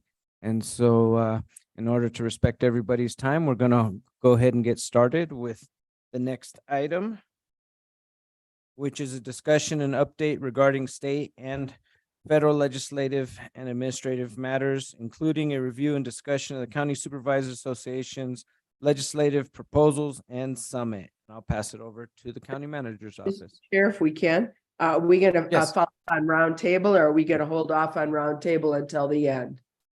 According to the schedule, we come back to roundtable towards the end, because I do believe we do have some time sensitive presentations.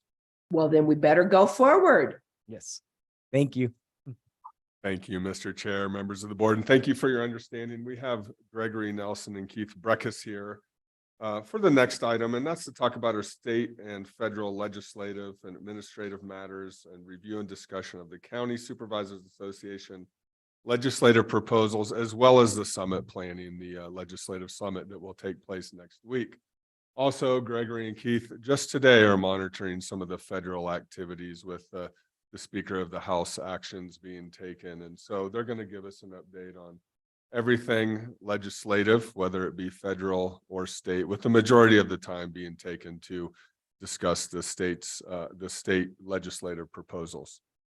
So thank you. And it looks like we're just working out the presentations. We're good. Get Deputy County Manager Bertelson. Thank you, Gregory. Thank you, Chair Vasquez and Vice Chair Begay and board members for the time and privilege to address you this afternoon on a variety of issues. And so just to go over an outline of our discussions, we'll begin with a federal update from Mr. Breckus. We'll proceed into a state update from myself, and then we'll look at the run of show for the CSA Policy Summit that will be occurring next week in the county, and then followed by the proposals. So with that, I'll turn it over to Mr. Breckus, who will give an update on the federal piece. Thank you. Good afternoon, Chair Vasquez and board. So a couple things happening on the federal thing. First of all, just from the county perspective, we did send out a letter for secure rural schools to ask them to fund that. That's kind of a important county thing. And then on to the news of the day. This morning, the new Senator Alfonso Butler was confirmed in the U.S. Senate to fill the vacancy left by Dianne Feinstein's passing. So the Senate is now at full strength. And then the real drama today is in the House of Representatives, and we may have a final update at the end of this meeting because they're doing a roll call right now to vacate the House Speaker, Kevin McCarthy. If Democrats all vote to vacate the Speaker, he can only afford to lose 5 Republican votes. He's already lost 6, including our Congressman Eli Crane, who was the 4th vote to vacate McCarthy from the Republican side. Matt Gaetz, I think, just voted, so there's 6 in. And there's 2 others at least that they expect probably to vote for that. So it may be a historic day. It may be the first time that a Speaker of the House has ever been vacated, and then there will be a process to either find a replacement or perhaps the current Speaker will be voted back in during the course of votes later in the week. But we will track those updates as they continue and possibly have an update before the meeting's over. But those are the main things on the federal side, and I'll pass it over to Gregory for state. Thank you, Keith. Really appreciate that. So we are watching that. Obviously, we just had the drama of a potential shutdown over the weekend. So we're dialed in with Bob and Anna and our federal partners and talking with them daily as these activities unfold in Washington. So with that, on the state side, we may have heard last week that the treasurer of Arizona, Kimberly Yee, had tweeted out that she was acting governor. In Arizona, the Constitution provides that when the governor is out of office, it transfers to the next person in the line of succession. So both her and Secretary Fontes were out of the state, which then meant that Yee was indeed acting governor as prescribed under the Constitution. However, it did become politicized, and there's been a back and forth that we've seen in the media. So I just bring that up. It is a constitutional provision that when the governor is out of Arizona, it falls into the line of succession. We also saw that Governor Hobbs pulled her executive director nominations and has now created executive deputy directors. to move her leadership team into position to effectuate their vision and goals of those offices. And so we're monitoring that. There could be litigation around that, but we're seeing how that plays out with the creation of the Senate Director Nominations Committee. That work in terms of confirmation has been very slow. So the governor is looking at what she can do within her authority to get her leadership team in place. Two other notes in terms of letters that went out on your behalf with Chair Vasquez, under Chair Vasquez's signature. We did submit a letter of support on the Transportation Alternatives Program for Butler multimodal improvements, as well as a Safe Routes to School grant request through Metro Plan. So 3 letters have gone out, SRS, and then those 2 grant support, which are very consistent with where the board has been on transportation, as well as multimodal components and developing that infrastructure to improve the safety for all of our residents. So with that, I'll turn it back over to Keith in terms of going through our CSA Policy Summit run of show. We're actively working on this as we get new information from CSA, and I asseverate that we will deliver a wonderful summit here next week, and we're teed up to do that. So with that, Keith. So I won't go through every single detail of the summit, but I'll just lay some of the highlights so people know what to expect. Of course, on Wednesday, we will have pre-summit events starting in the morning. And we did luck out with the government staying open, that the Walnut Canyon tour that some supervisors from across the state are going on is now back on because the monument will be open. So we have about 26 supervisors that are planning to go out to see one of our local natural treasures, which is Walnut Canyon. There will also be a sustainable building tour downtown, and there will also be a golf event for people who want to golf at the country club. And all those events will occur simultaneously around from 9 to noon or 10 to noon hour. Then we will have people come back for lunch at Brews and Q's. We're going to try to stagger the entry to the lunch. So the Walnut Canyon group will get there at noon and the sustainable building people at 12:30 to kind of ease the burden on staff in terms of how many people they can serve at once. Then that evening, we will have the CSA host a dinner at the High Country Conference Center. I believe Chair Vasquez will be giving the Pledge of Allegiance there and Vice Chair Begay the blessing at that. So that should be a good start to the summit.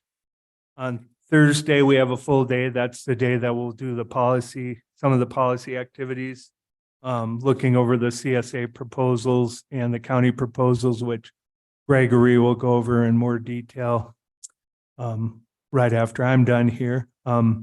And then the main event on Thursday night, we have the county hosted dinner out at Fort Todd Hill, which should be a big bash. We have probably over 200 or around 200 people at that. We have artists, we have dancers, we have entertainment and a good meal. And so that should be a good chance to highlight some of the county things. And then Friday will be the day that we actually vote on the resolution. So that'll be the final day of the summit, and we'll vote on the resolutions. And those 3 days will go by, I think, very quickly, and it should be a good time to meet your fellow supervisors. There's 61 county supervisors from 15 counties in the state of Arizona. I know they won't all be here, but most of them will be here, so it'll be a good opportunity. And I'll let Gregory go over the actual proposals. Thank you, Keith. And just a note, we do understand that Secretary Fontes will be here on Wednesday night. So we have prepared Chair Vasquez to deliver a token of the county's appreciation that we've all been working on. And on our run of show that was distributed yesterday, we're continuing to update that with talking points, and there'll be a variety of opportunities for board member participation across the CSA Summit activities. And we really look forward to hosting our fellow county and peer counties here in Coconino County and showcasing them all the wonderful things that we have to offer. So with that, any questions on what we've covered so far? No, it doesn't appear so. Please continue. Excellent. I'm gonna get a drink of water. While he's drinking water, one thing I think is kind of nice to note is that our former supervisors have been invited to the dinner on Thursday night, which I think is fabulous, and look forward to seeing the former supervisors here in Coconino County. And I know they'll probably enjoy being able to spend some time with some of their former colleagues from CSA. So really appreciate that, extending that invite. Yes, and we look forward to welcoming them. So far, we have a number of folks that have been RSVP'd, and we'll continue to update that list as we move forward. So thank you for that, Supervisor Horstman. With that, we'll jump right into the CSA Policy Summit items, and I'll move relatively quickly across most of them. We've heard this in our CSA board meetings back in earlier this last month. And so in your binders, we've distributed binders to all the offices as well as our leadership team here.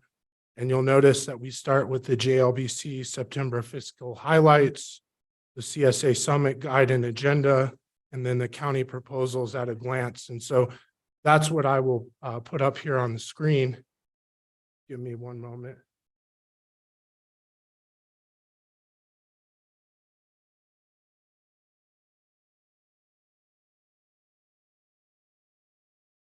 Sorry about this. We're working through a technical issue.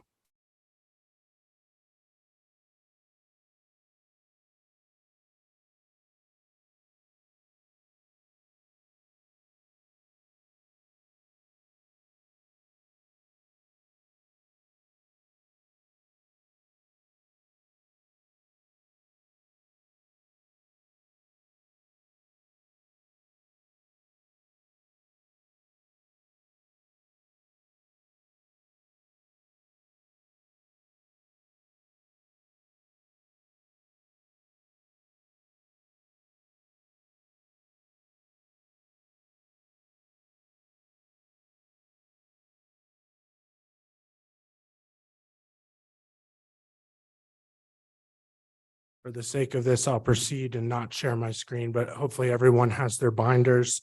I know time is of the essence. So with that, what we plan to do, and we've already made revisions, we're meeting with each of you individually to go through these items and hear your feedback. And then we plan to distribute a version 2 document of this CSA Legislative Summit. It'll be printed with a version 2 watermark. We'll distribute that with your district directors so that they can arrange to put that into your binder. Right now, we're working off the version 1, and we've gotten some additional feedback from our partners. So with that, the first item is the CSA County Partnership resolution, which is a very consistent resolution that we had last year that basically affirms the dedication of the County Supervisors Association to collaboratively work with the state to inform policy deliberations affecting local governments. And so with that, if I can, just since you can't put it up on the screen, and I do have I assume the notebook you're talking about. And if you can just let us know where you are in there so we can all be there with you. yeah, so that notebook looks a little bit different than what I have. I have this CSA notebook with the county logo as well as this. Yes, that one. That is absolutely right. And so we're on tab 4 in that notebook. It'd be very helpful if you could do that. Yes, absolutely, Supervisor Horstman. So we're on tab 4 looking at the state county partnership resolution. And so that that component resolution is really an affirmation of quality partnership with the state. I don't see any issues with us supporting that. The staff recommendation would be to support that. We've seen the impact of when the state passes unfunded mandates, does not consult with us or takes away local control. And so this resolution goes to addressing some of those issues in terms of building a strong county-state partnership. With that, happy to answer any questions. Are there any questions at this time? No. No, please continue. Excellent. So now we're moving to tab 5, which is the state budget requests that CSA is putting together 3 of these.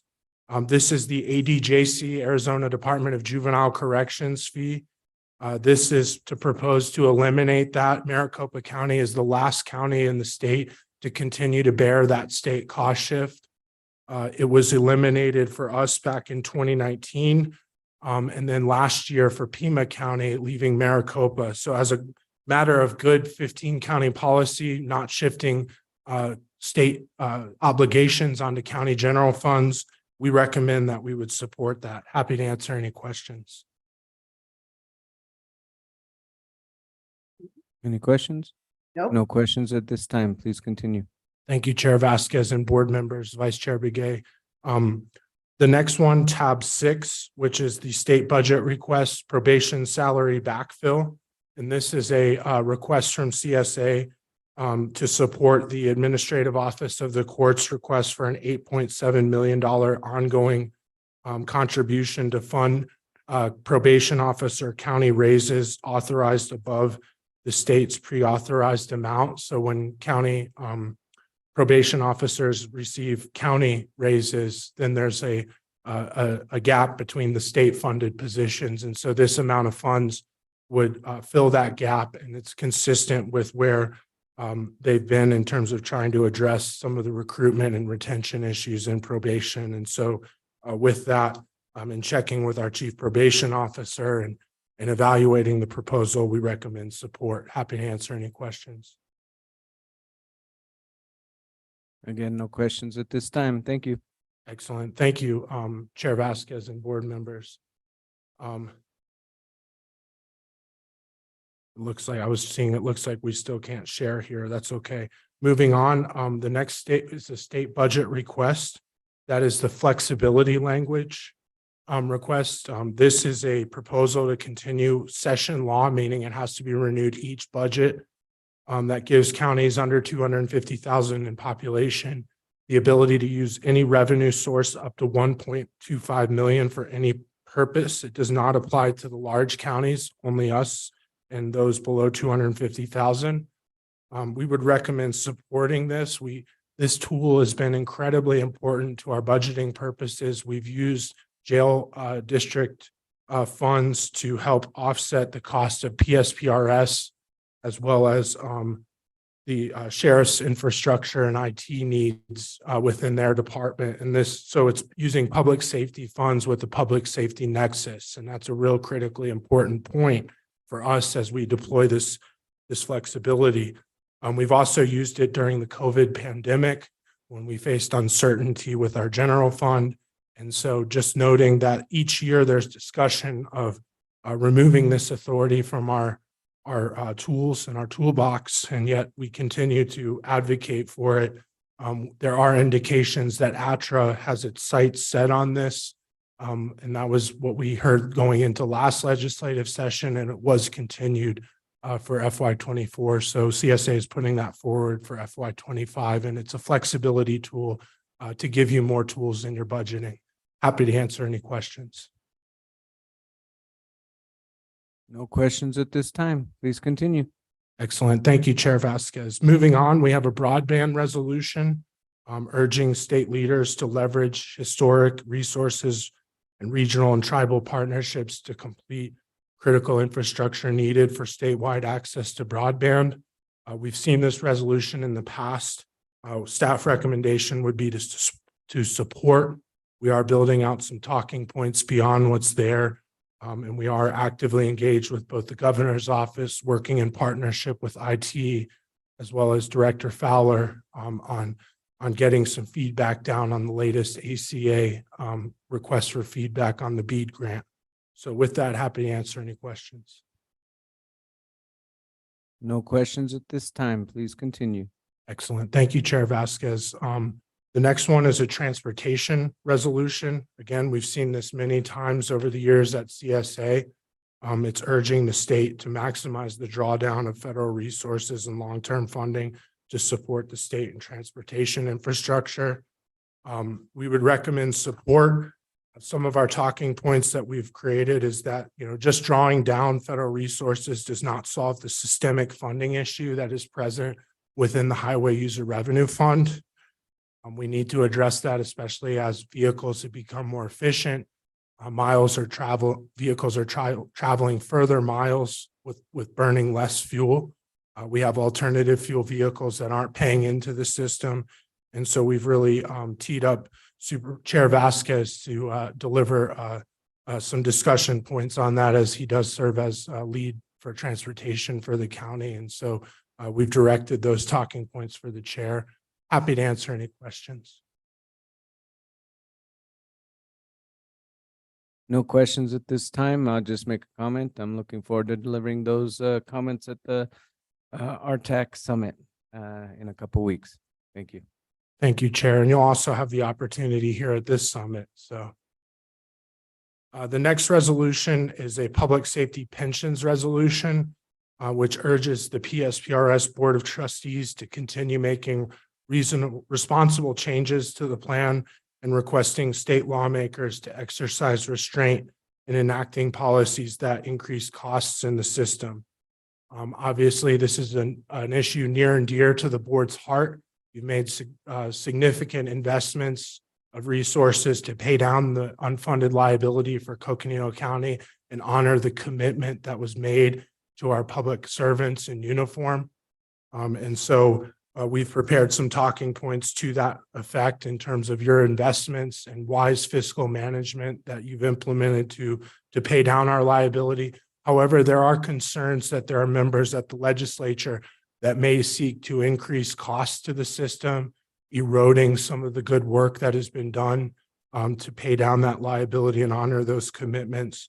So we recommend support of that as we move forward in this resolution as CSA engages with legislators on the PSPRS and the elected official retirement plan systems. Happy to answer any questions. Well, looks like we're good to go. Please continue. Excellent. And then finally, the last resolution from the CSA Coalition Priorities is on court funding. And so this resolution calls on the state and administrative offices of the courts to work collaboratively to examine policies that increase state support for the court system and to improve the efficient deployment of taxpayer resources and identify a long-term funding solution for the court system. So we reached out to our CJ partners. You'll see the comments that we've received from our CJ partners and other elected officials in the county. One of the concerns that's emerged, and I believe the board heard about this at great length, was when AG Mays was here with County Attorney Ring, and the notion that our court system is funded based on a population formula, yet our court system use is driven by visitation. And so that's been an increasing challenge to our court system. It's something that our other electeds, including Presiding Judge Slayton, wanted me to make sure that we encapsulated in comments and feedback that we presented to you. We would recommend support on this resolution. And we, while it's noble to have a state-funded court system across all 15 counties, one thing that continues to come up is the need to build our justice system reflective of our community needs. So we've reflected that within our talking points and our recommendations. So happy to answer any questions on this court resolution. Looks like there are none. Please continue. Excellent. Thank you. Thank you, Chair Vasquez and board members for the patience as we go through these items. There's quite a lot of items, and I'm sure we'll get to some discussion here shortly. The next items are tab 12 is our first county submitted item.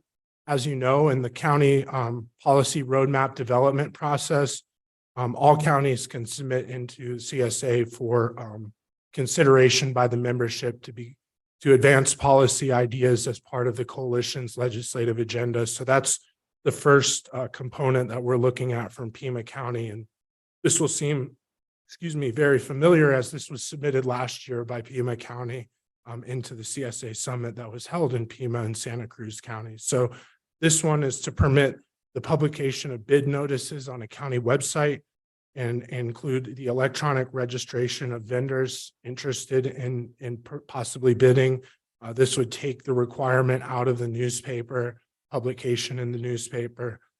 Pima is aware that they will have to engage with the newspaper lobby on this, as it's a significant change that has revenue consequences for newspapers.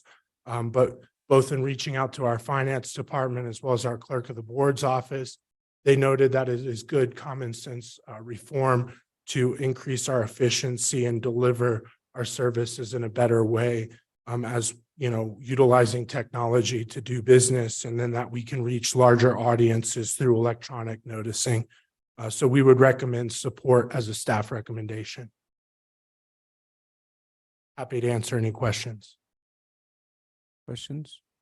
No, it looks like we're good. This is kind of the second or third time we're hearing this, so I know you got to go through it, so please continue. Yeah, thank you for your patience, Chair. So it's a good testament to our preparation. So we take the summit very seriously, and we want to make sure the board has an ample opportunity to evaluate, weigh in, and offer feedback as we work on these proposals to elevate your voice with your colleagues. So on tab 13, we're now under modernized sales notices from Pima County again, similar to last year, and it would permit the sales notices of county property and county personal property to be posted on a website in lieu of a newspaper, very similar to the previous proposal. Happy to answer any questions. We would recommend support. Okay, looks good. Please continue. The next item under tab 14 is a housing trust fund emergency rental assistance proposal from Pima County. We did not see this last year, and they are proposing to continue emergency rental assistance programming by in funding at levels that we've seen under the pandemic, continuing those levels from state resources. We would recommend that we support this given our housing crisis. However, one point of consideration is that we may be looking at a tighter fiscal situation at the state, so the capacity of ongoing and new money may be limited, but we would recommend support, and certainly heard that from our department leadership at Health and Human Services. Happy to answer any questions. No, please continue. The next is Restoring County Public Health Authority from Pima County. After and during COVID, we saw the erosion of county public health authority through the passage of some legislation. CSA has done a great job behind our cover sheet and analyzing those bills. We would recommend support, as this would restore your authority to act in the best interests for our communities during a public health emergency and in general as it relates to planning. Staff recommendation is just to support. Happy to answer any questions. No, looks good. Okay, the next one is a child care subsidy reimbursements proposal. It's very similar to what we had last year. Recommendation is to support. Happy to answer any questions. Please continue. The next item is tab 17, removing capital post-conviction representation cap. Currently, right now, for post-conviction representation for indigent defense attorneys is capped at $100. Pima is proposing to make it a floor of minimum $100. We would recommend support of this given the expertise that's required in post-capital conviction representation. Thank you. Please continue. Next item is county HERF distributions from Pima County, binder tab 18. Pima is proposing to evaluate how new resources that might come into HERF would be distributed to counties, looking at increasing the resources that are going to counties with a large unincorporated population. Historically, and the direction from this board has been to oppose any efforts to open up the Casa Grande Accords, which were negotiated formula for HERF back in 1999 during the first Arizona Rural Transportation Summit. We would stand to lose if these Casa Grande Accords were opened. Right now, 50% of the revenue from HERF goes into rural Arizona, of which 19% goes to counties. We would recommend that we would be neutral on this to see how the discussion goes. But if it does start to move, that we would oppose, noting that it means opening up the Casa Grande Accords and the impact of rural Arizona counties. that could occur should those accords be opened. Happy to answer any questions. No, I just want to note on that front, part of the reason why we don't want to open Pandora's box, we would say, is it could change the funding formula for transportation, which could seriously impact rural areas. And so that one's one we're keeping a close eye on. Absolutely, Chair Vasquez, and we're monitoring that and certainly have prepared comments to that effect. Thank you. Please continue. Thank you. The next one is La Paz County Binder tab 19, and it's to proposes to fund studies of groundwater transfer basins. We would recommend support for the 4 basins in La Paz County. They're dealing with growth down there, and they want to better characterize their groundwater resources through robust scientific study. We would recommend support. Happy to answer any questions. Please continue. The next item is Graham County's proposal, Binder tab 20, which would amend labeling requirements for excess commercial food. The Southeastern Arizona Government's Organization, or SEGO, has purchased freeze dryers. However, they're unable to use those freeze dryers to preserve excess food from senior centers, for example, due to the current labeling requirements that would have to be placed on that food. HHS has provided comments on what they would like to see protected. Obviously, Graham would like to see the ability to utilize these freeze dryers as a measure of implementing emergency food conservation so that stockpiles of food can be available during an emergency. And so in terms of our recommendation, it would be to be neutral, and that we would monitor the discussion to ensure that allergy information is labeled on that food to avoid any sort of issues that may occur by the consumer of that food as it relates to allergens. Happy to answer any questions. Please continue. Thank you. The next proposal is from Gila County, Binder tab 21. This proposal requires the county to name an associated ID information from a cash payment of property taxes. Our recommendation is neutral. In Gila County, they're trying to solve an issue where they have properties that are have been passed down in the family. There may be blight issues on those properties, and they're trying to identify the owner.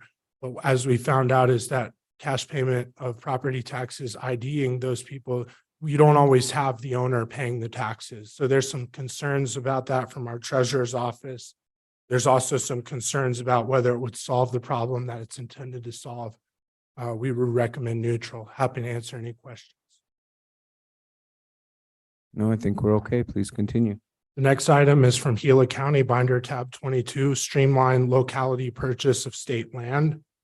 Right now, when say you have an auction of state trust land and the county wants to say purchase a parcel for a park, but then you have a developer come in and they outbid the county is left paying those fees and assessments and environmental studies on that land, even though they lost the auction. And so Gila County is attempting to remedy this issue by providing relief for municipal and county governments when they are not able to realize the purchase of state land. So in checking with Parks and Rec and Community Development, we would recommend supporting this as it streamlines the process for state land acquisition by counties. Happy to answer any questions. No questions. Please continue. Thank you. And then now we're to our lovely item, which is the DFFM recapitalization of the Wildfire Emergency Response Fund, Binder tab 23. We've secured the support of Yuma, Pima, Yavapai, and Mojave counties on this issue. I want to recognize Supervisor Horstman and Supervisor Ryan for their dedicated outreach to their peer counties and working with their counties to help line up these alliances. For the sake of brevity, I know Supervisor Horstman and I and Keith are scheduled to meet to talk about talking points and make sure we have those prepared, but I won't belabor this item. We do have a communications piece that I was trying to show, but unable to show right now. We have a final draft. I want to thank Lucinda and the Flood Control District and Sean Golightly, Caroline Pinkleton for their efforts. We're going to have a 4-page professional communications piece as we go into the summit to advocate on this. We're nearing the end of that final draft right now and should be in print by tomorrow or Thursday. So we'll have that to share momentarily. But just wanted to make a note about that. Happy to answer any questions on this item. No, I think you're good. Please continue. Excellent. The next one is our military installation sustainability language under binder tab 24.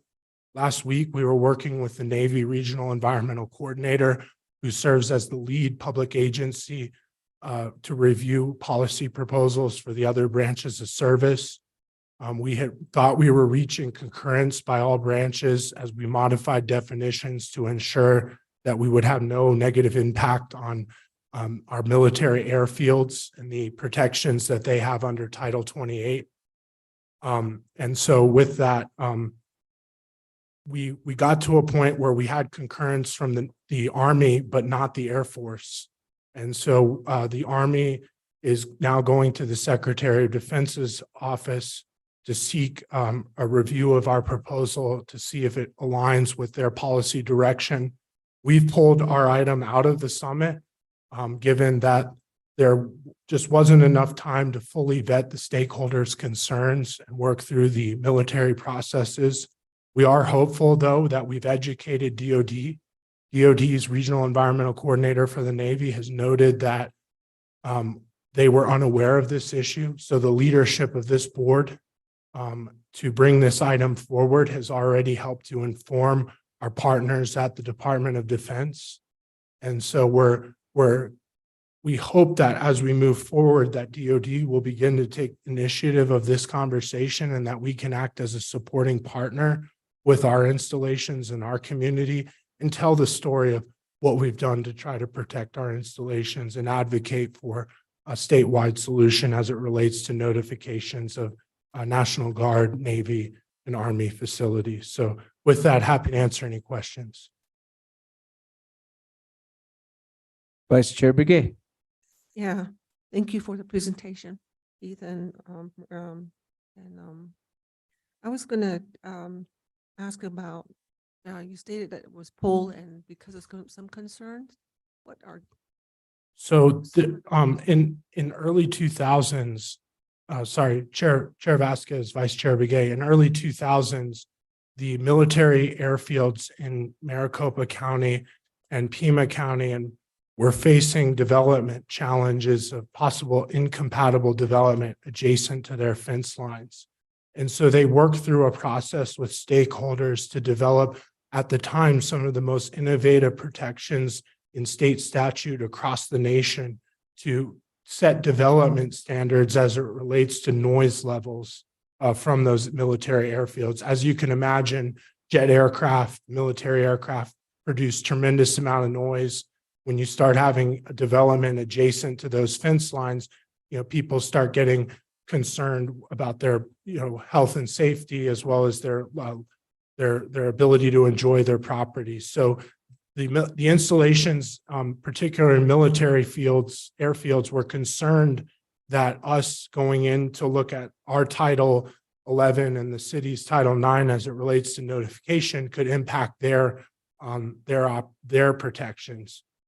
We were very clear when we met with stakeholders that we were not impacting Title 28, 84, 81, which is where those protections lie in statute, and that we were merely extending the same notification requirements that they already enjoyed to other installations. So it may not necessarily be a rational concern, but there's still a concern. And in order to work through stakeholder engagement and outreach and come to a consensus, it just made sense that we would pull back and work with DOD on the back end rather than heading into the summit without having the consensus that we would need to move this forward with your peer counties. So. Thank you. Are there any other questions or comments? Okay, please continue. Thank you. And just real briefly, I want to share this. Thank you, Lindsay and the clerk's office for getting this operational.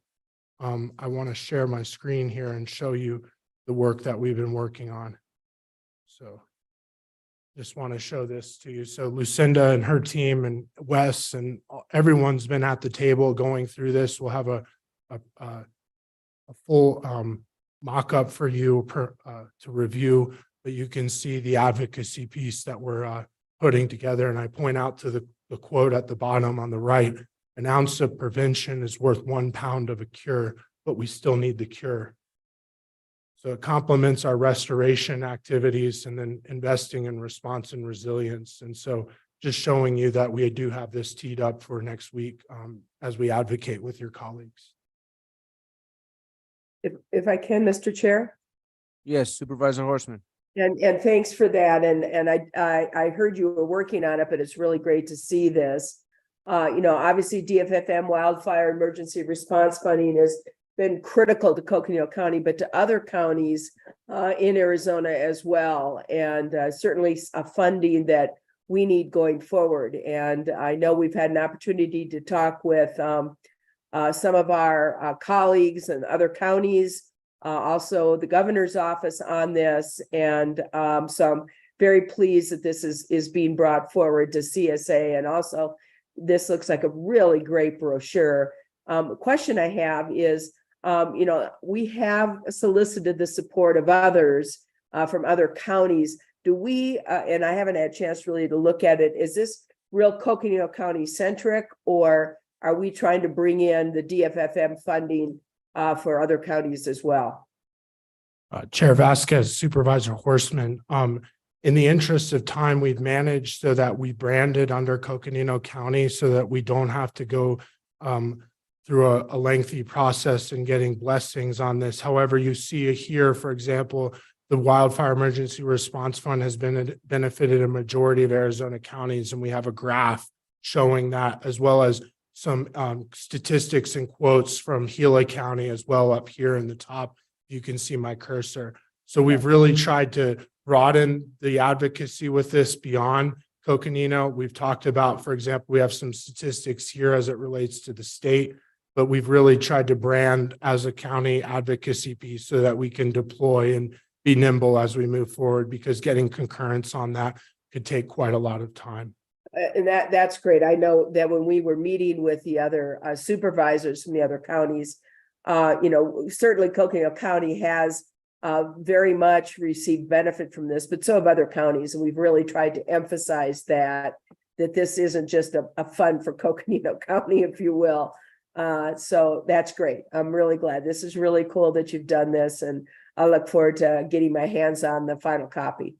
Yeah, absolutely. And we'll get you a copy as soon as we get into publication. I know Mr. Golightly in the Flood Control District is working through final edits with our designer right now. Lucinda has been in command and leading us forward. And so just really appreciate the leadership of her team to get us on this point. And I also want to recognize Wes and Tim for their consistent and detailed feedback as we work to develop this effective narrative heading into the summit. Perfect. Thank you very much. It looks really great. Thank you, Chair. Chair Vasquez. Thank you, Supervisor Horstman. Apologies for that, Chair. Unacceptable. Yeah, not a problem. Please continue. Thank you. And we're nearing the end. I'll try to speed it up even quicker. So the next item is item 25, Cochise County add indigent defense to ACJC. This would add a representation to the ACJC, Arizona Criminal Justice Commission board, to include a member of the indigent defense community. The county attorney's office is neutral.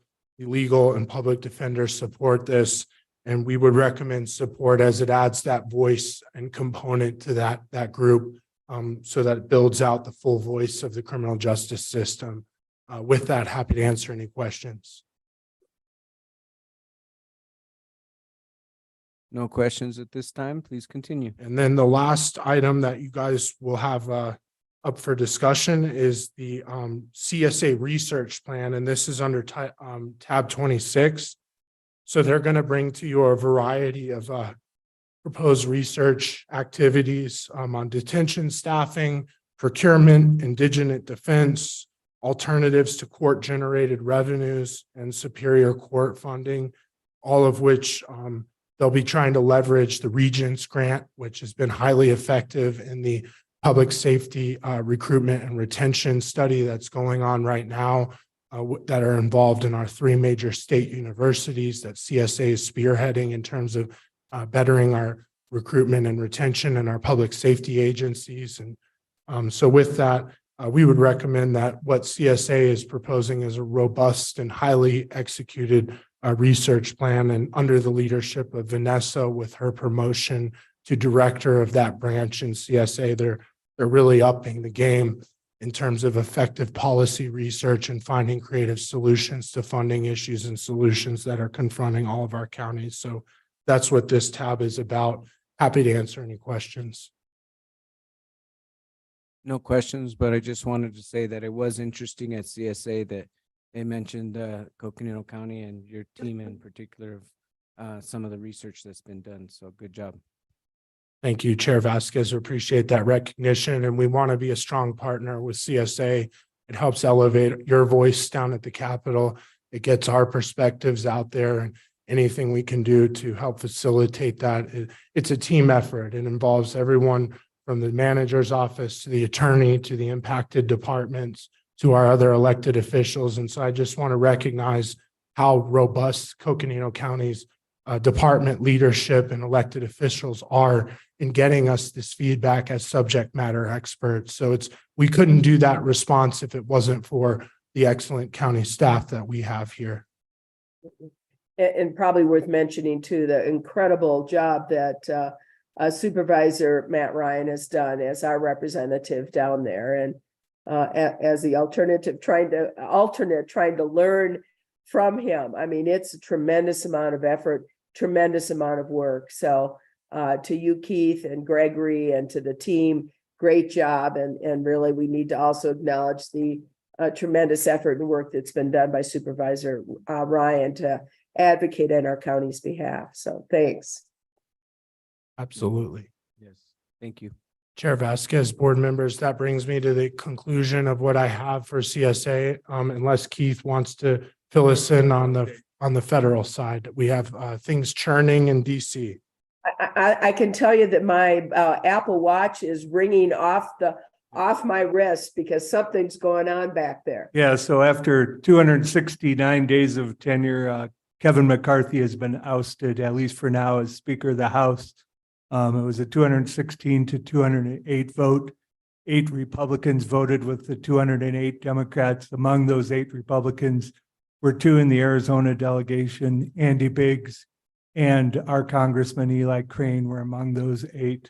So Patrick McHenry took over as Speaker Pro Temp, interim Speaker Pro Temp, and gavelled them out. So they're going to come together and figure out what steps are next. It is quite possible that McCarthy will be voted back in if they can't find an alternative. But for now, the U.S. House is without a speaker. And that's the first time that's happened in history. So a pretty historic day. Any questions or comments there before I vacate this spot? I think you just left us speechless. Okay, on that, I will vacate myself and you can gavel me out. Thank you, board members and chair and board members. We really appreciate the attentiveness to this CSA summit, the policy items. We look forward to delivering that next week. And we're meeting. Oh, one note, I will say we are working with your offices to set up time with our new state lobbyist, Karen Cruz, for 30-minute intervals on the afternoon of Wednesday, October 13th, from about 2 o'clock onwards. We are working with your offices to do that. She will be here for the summit, so there'll be a great opportunity to work with her.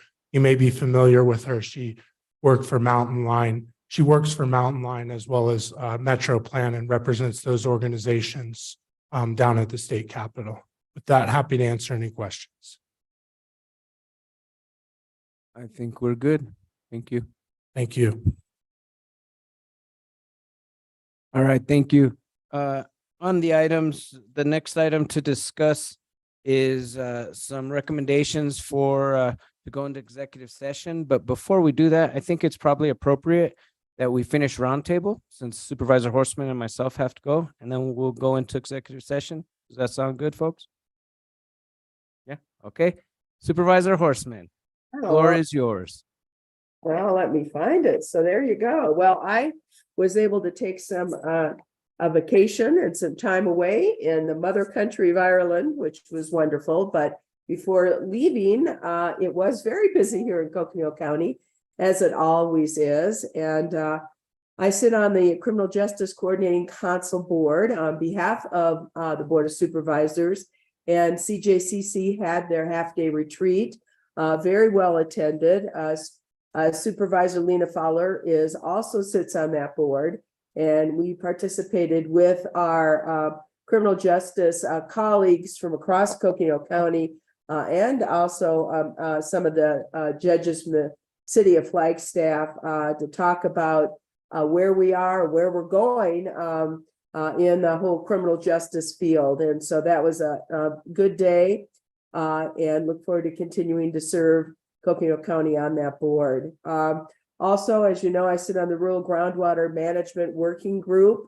4 counties here across Arizona have been working and advocating together to bring groundwater management to rural Arizona. Right now, as you all know, Coconino County does not have control or management over its own groundwater.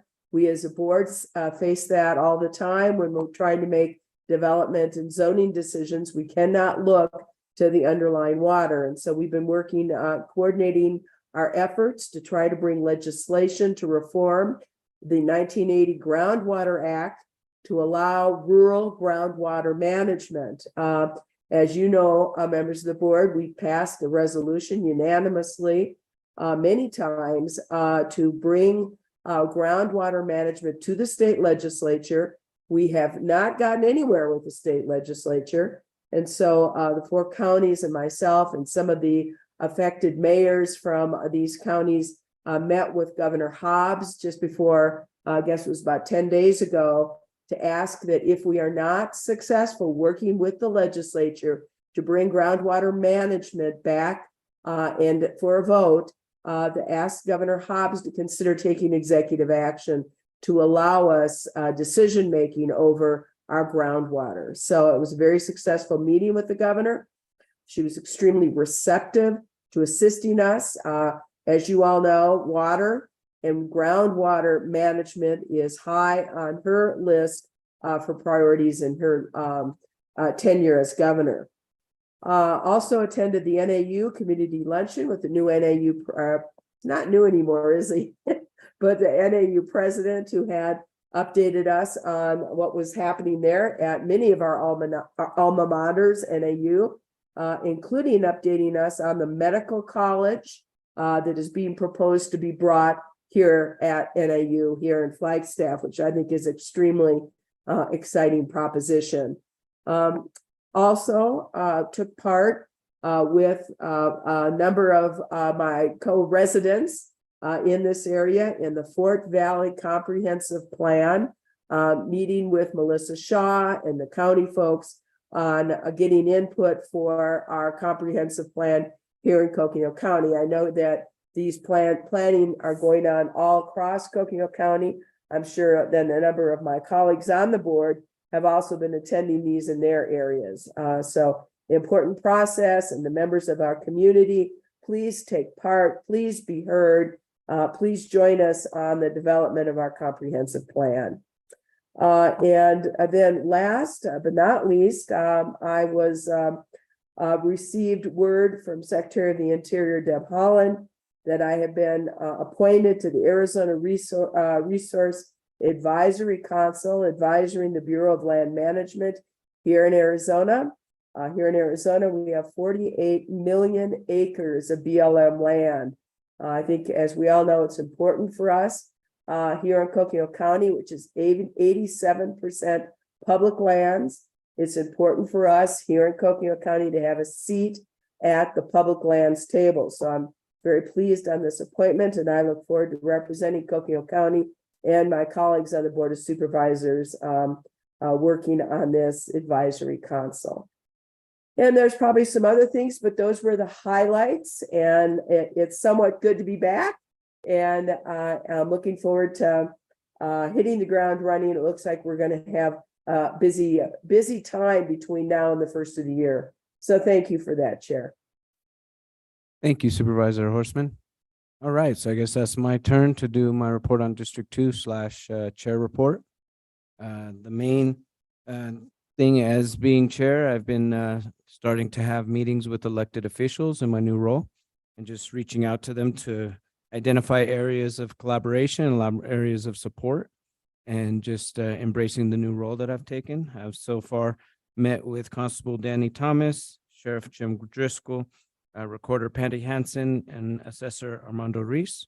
So those were all good meetings, just establishing and reestablishing the relationship. I've met with them over the years as supervisor, but not as chair. So I wanted to go out and reach out to all the electeds as chair, and we'll be continuing to do so with the rest of the county elected officials. I mentioned it last time, but I'll just mention it again. I went on a federal advocacy trip to Washington, D.C. with ECHO, Hispanics Enjoying Camping, Hunting, and the Outdoors. We met with Senator Sinema and Senator Kelly's office, Congressman Gosar's office, the Council of Environmental Quality, Department of Interior, the BLM, and the Bureau of Restoration to discuss conservation issues in Arizona. In particular, talking about water conservation on Grand Canyon, Colorado River Basin watershed, and then also about the new Grand Canyon National Monument, and advocating for county's participation in the land management plan, which I believe with Supervisor Horstman's appointment, we do have some representation there. I believe that's connected there, correct? Supervisor Horstman? Got to find my mouse. Yes, of course, that is. And hopefully it'll also give us, as you say, a seat at the table with regards to that management plan. That's extremely important for us here in Coconino County, and not only in terms from the BLM and being on that rack, but also as an advocate, as board members for Coconino County. So that's true, Supervisor Vasquez. Great, thank you. The other big topic we were talking about and advocating for was around the copper mining in Oak Flat and some of the potential damage to wildlife and to the area that would occur if this new type of mining was used in this space.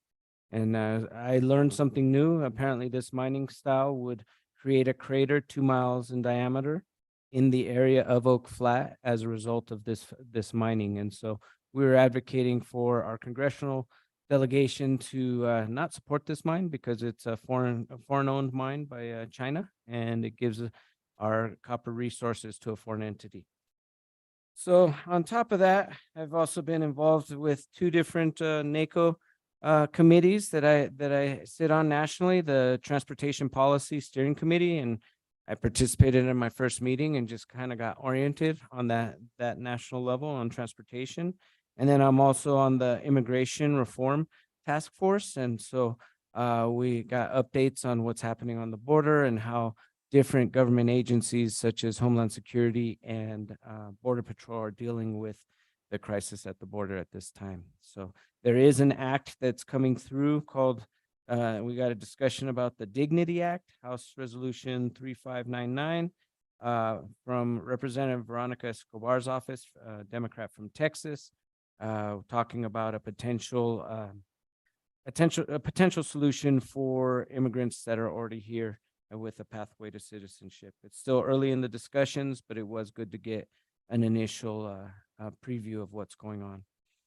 Then when I got back from DC, I had the opportunity to attend the CSA County Supervisors Association Board of Directors meeting. As chair, I'm trying to be more visible and vocal, so I did attend with Supervisor Ryan and our legislative team, Keith and Gregory. And we had a presentation by Attorney General Chris Mays, and then also about, and with that, the presentation that to me stuck home the most about was she was talking about the fentanyl crisis and how half of the nation's fentanyl seizures have happened in the state of Arizona. which is very concerning because that means we are a funnel for fentanyl. And so this is a dangerous drug that's impacting our communities. And so it was good to know that fentanyl is that big of a crisis issue in Arizona. And we look forward to supporting our law enforcement to get that dangerous drug off our streets. The other piece that they discussed, which we spoke about, had earlier with our elections director, was about the automatic recount issue, 2024 election. And I believe it was elections director from Maricopa County who presented to us to give us the collective response from the election directors from across the state about how this automatic recount issue can create some issues for counties in terms of speeding up the process, not giving enough time for recounts, which in turn increases the chances for some errors or incorrections in those recounts. And so they're looking for ways to mitigate this and deal with these new legislative instructions. Then I also, as part of my transportation work, have been working with Metro Plan.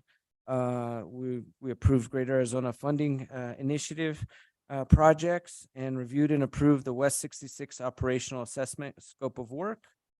Then through NACOG's Transportation Committee, we discussed funding and also reviewed the NACOG proclamation to commit to reaching 0 roadway deaths by 2048 by working with jurisdictional and local governments to seek additional funding for education campaigns and infrastructure improvement.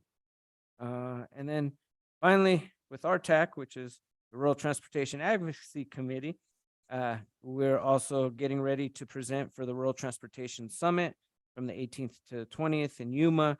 Each representative from their local transportation authority will do a presentation for their area. So I will be presenting Metro Plan's requests to RTAC at this summit.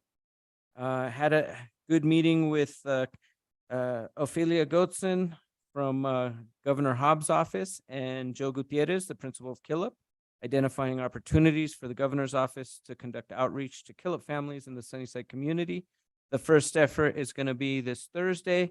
Killip Elementary School is hosting, let's see if I got his name written down, Calvin Terrell, who will be doing a presentation, all-day presentations with every class at Killip on Thursday and Friday. And Thursday night doing a presentation to the families of Killip. And so the community is invited. Several supervisors contributed to sponsor this event for Killip. So those of you that contributed, thank you for your contribution. And if you can come, please come join us. There will be dinner provided, a great presentation by Mr. Terrell and the governor's office outreaching to the Killip community. Let's see. Try to run it quick. Already cut out a lot. I guess the other thing that was kind of cool that I did with Manager Peru and I presented to a class, a political science 544 class called Budgeting for Equity, in this NAU class. And it was a great opportunity to discuss ways of looking at our budget process that look for equity across different ethnic and socioeconomic status communities, and seeing how we can make sure that we get the most services to the most people in our communities. And so it was a great opportunity to discuss with several folks statewide who worked. There were no county folks, but there were a lot of city officials that were part of this class and had the opportunity to ask us questions about how we go through our budgeting process. So I think that's it. The only other thing that I would say, no, I've covered it all. So other than that, with that, I conclude my my report. Thank you. Chair, if you wouldn't mind, would you send us information on that Killip presentation and dinner? Yes, I can send that out. That'd be fabulous. Thank you. Thank you. All right, now Deputy County Attorney Mosier recommends that we go into executive session for items 20 through 22. Do I have a motion to go in executive session for items 20 through 22? Motion that we move to executive session for advice from legal counsel. Second. I have a motion from Supervisor Horseman, a second by Supervisor Begay. All those in favor, please indicate by saying aye. Aye. Aye. Thank you. The board will return after the executive session because we do have action items and a discussion item after the executive session. Very good. And I'm assuming that for those of us who are having to appear virtually, that the executive session link has been sent. It should have been. Please leave the Zoom meeting before going into the Teams meeting. Thank you. So Yes, Supervisor Horseman, it has. I just need a minute because I have to set up a separate computer upstairs, separate from the one downstairs. I'll hold off on joining. Is that right? Okay. Yes. Sounds good. Okay, we'll take a break and go into executive session. Thank you. Thank you.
Good afternoon, everybody. We are back from executive session and back to our regular meeting. We are now on item 23.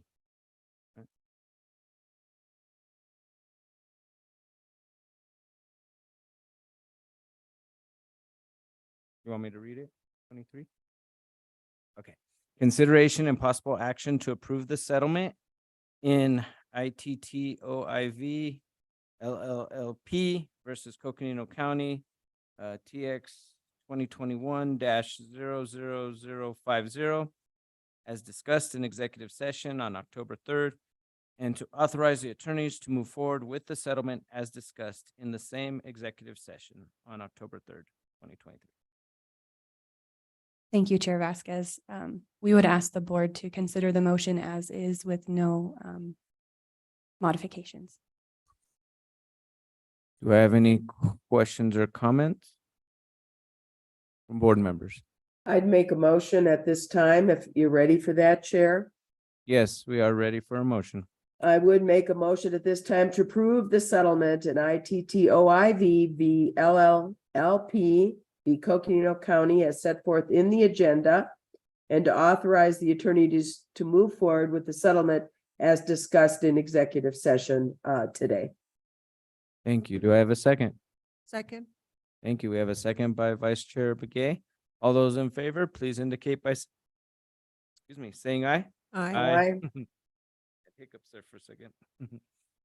All right, next, item 24, consideration and possible action to approve the transfer of the 2014 Chevy Silverado truck unit 15841 to the Coconino County University of Arizona Cooperative Extension Program. Do we have Public Works here?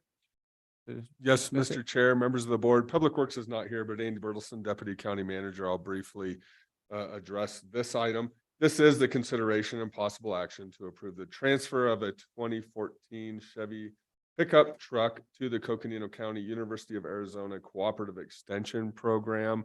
And I'll defer to the board for discussion on this item. Thank you. Supervisor Horstman. At this time, unless there are somebody would like, the board member would like to have discussion at this time, I would request that we send this back to county manager's office for their further review, consideration, and recommendation back to the board at a later date. Vice Chair Begay. I second the motion. Okay, all those in favor, please indicate by saying aye. Aye. Aye. Okay, thank you. Thank you, Chair Vasquez and members of the board. All right, item number 25, consideration and possible action to direct legal counsel regarding a recent litigation matter. And Chair Vasquez, pursuant to our conversation, I would leave it to the board whether they choose to take an action on this item at this time or leave it with the discussion that was held in executive session. Board, based on legal counsel and the conversation in executive session, is there the desire to move forward with action on this item? Speaking for myself, I don't have any desire to move forward with action. I'd like to get further clarification on this. Thank you. Vice Chair Begay.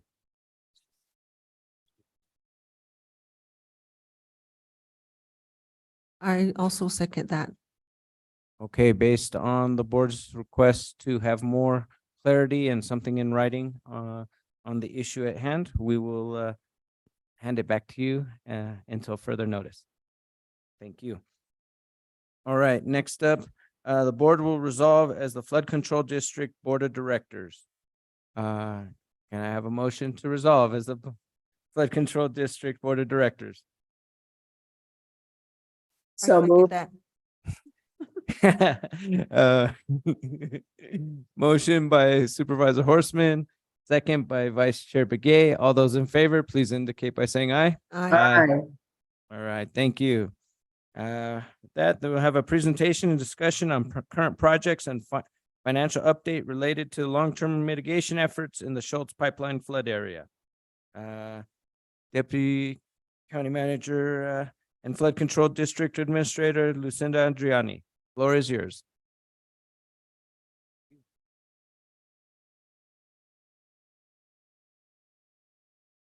I cannot hear her at all, so. There we go. There we go. And then Great. The clicker works. Okay.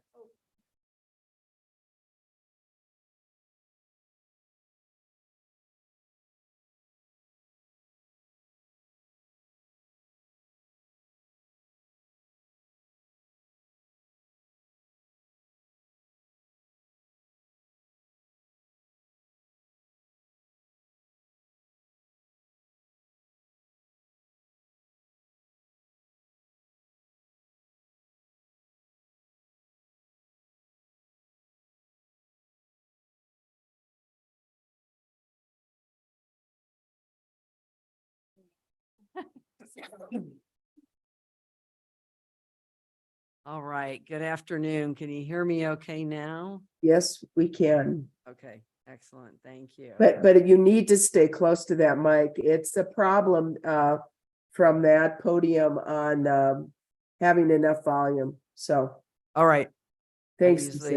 I usually don't have too much trouble with. I know, volume. usually you're not the one I need to call this out to. So, and use the clicker, right, Lindsay? Okay.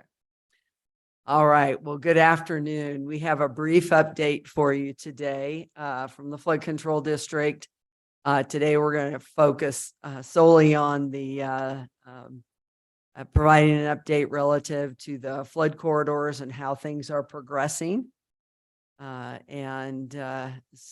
first, we're at the end of the monsoon season, and as you know, and we'll talk a little bit about this, we really had another what we've come to know as monsoon. I won't say this was a complete monsoon, much like we had in 2019 and 2020, but pretty darn close. And you're going to see the data on this. Overall, the average was the average rainfall for this year was a little more than half. I think you'll see the graph here. But going back to this, importantly, we did have one large event on July 30th for the two northerly watersheds, Lennox and Thames, which respectively flow into Wupaki Trails and Brandis Way. We did have a singular, very large event. The rest of the events throughout the season were fairly small, and you're going to see the reoccurrence levels here. Most of them were 2-year. I think we had 1 10-year. So, but fortunately, within those two watersheds, as you're well aware, we did significant work this last year, this last spring, upgrading the mitigation, as well as adding mitigation, particularly in the Wupaki Trails area, the construction of a storm drain system. And those facilities, and particularly the on-forest measures, worked exceptionally well.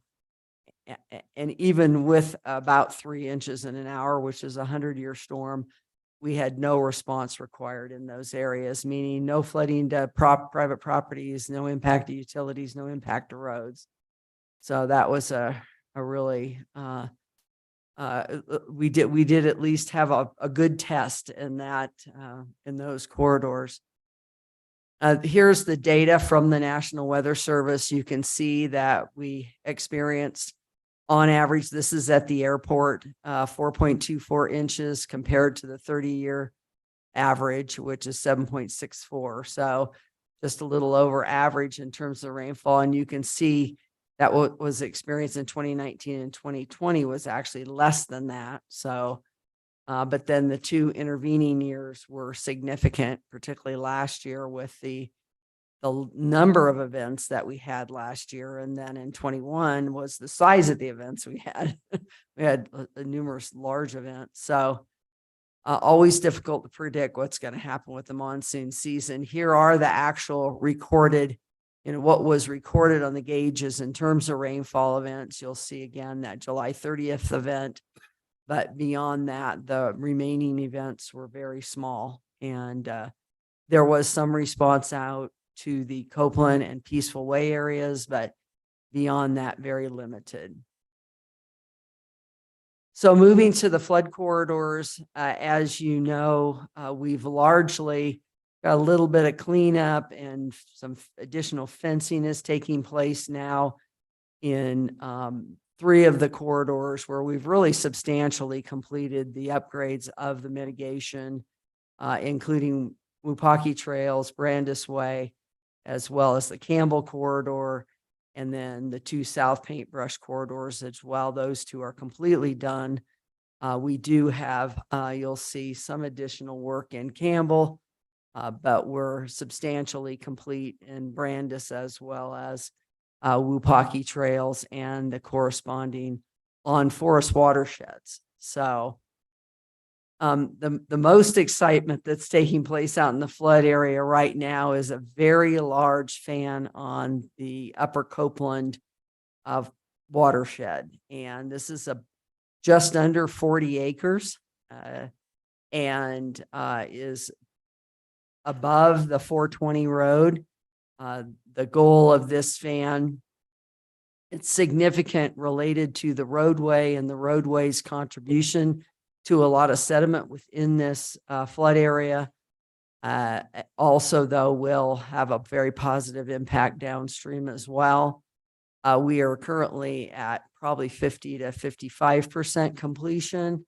All the grading is completed. They are now in the process of constructing the rock sills, which you'll remember rock sills at intervals anywhere from 50 to 100 to 200 feet separation. There are sills that are perpendicular to the water flow that if it starts to erode, it will hit those rock sills, spread back out and slow the water back down so that it doesn't contribute to erosion downstream or contribute to sediment downstream by adding additional erosion. So this is really exciting. This is the largest fan that we've done to date.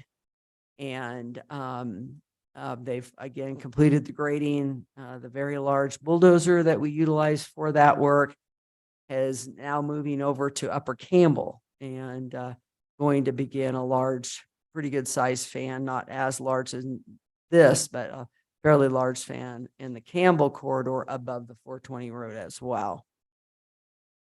So this is some of the photographs just showing the magnitude of the work and the rock sills being constructed. You can see here's a rock sill being constructed. This was, as they noted in the paper, like Tetris with equipment. You know, they select out the specific rocks, so they lay in there in a way that they will not shift under the pressure of water. And again, very successful technique.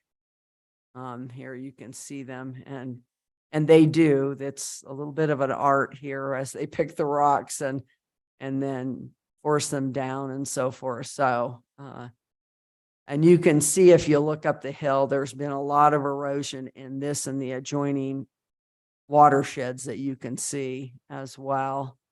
And then he's coming in to check the grade to make sure it's the right height. So takes real skilled labor, and we've just seen that the operators with Tiffany have become just super efficient and have developed tremendous skills with this work, which has been great. That's really been helping to bring the costs in under the guaranteed maximum price. So in addition, for Copeland Flood Corridor, we're at about probably 30% or a little greater on the engineering for the work from the 420 road down to the neighborhood, on forest work.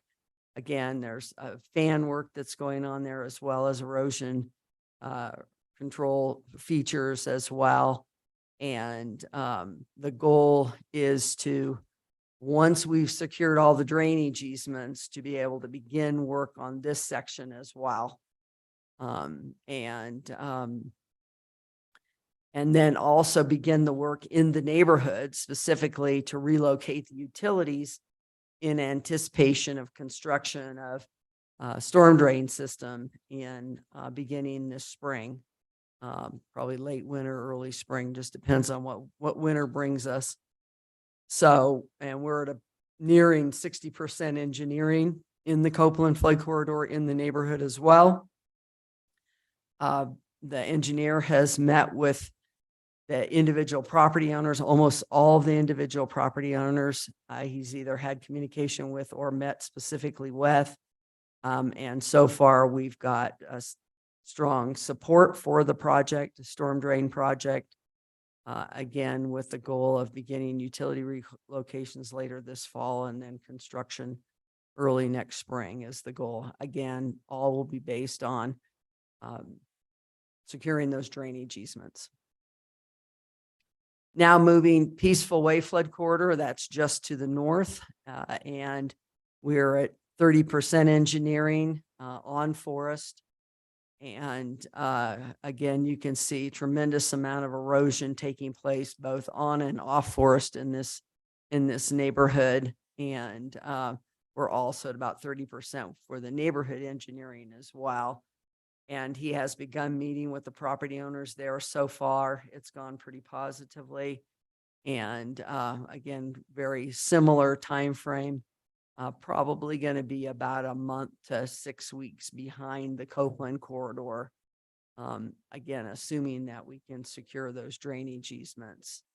That both systems through the neighborhoods will be storm drain systems, as well as for managing, as you're well aware, we do no adverse impact analysis as we move through the engineering process. Critical point is when we get to 60%, running that no adverse impact analysis. And we will be looking at measures through these areas that will help reduce down any impacts we see beyond the design storm and during the design storm. That we may need to take to reduce down impacts to homes and public infrastructure. So working through that process. Then, of course, our largest corridor, the most complex and largest corridor, is the government tank corridor. We're probably closer now. This is, on Forest, we're fairly early on. We'll start this week, next week, doing a little bit more focused engineering on the area, again, above the 420 road. And actually, the division here is the Transwestern Pipeline that's in this area. There's a very large transmission gas pipeline in the area. And upstream of that, doing work there. They'll start on that section and then move to engineering the section from the pipeline down to the neighborhood. This area will involve the largest section of, on Forest alluvial fan restoration that we will have ever undertaken, even greater than the 40 acres. The government within the neighborhood now, we're very close to 20%. We did receive all the rights of entry, and we've been marching through that engineering process. I've been in, ourselves and our attorneys have been in communication with both of the Hutchinson Acres and Johnson Ranch Homeowners Association, working with them. We do need access to some of those properties to be able to implement the proposed plan. And, again, this is going to be very complex. We're going to need to break this up into pieces and construct a lot of work simultaneously. Still, our goal is to try to get this constructed before the next monsoon season, but that will be very challenging, particularly in this corridor, because of the degree of work and the complexity of the work.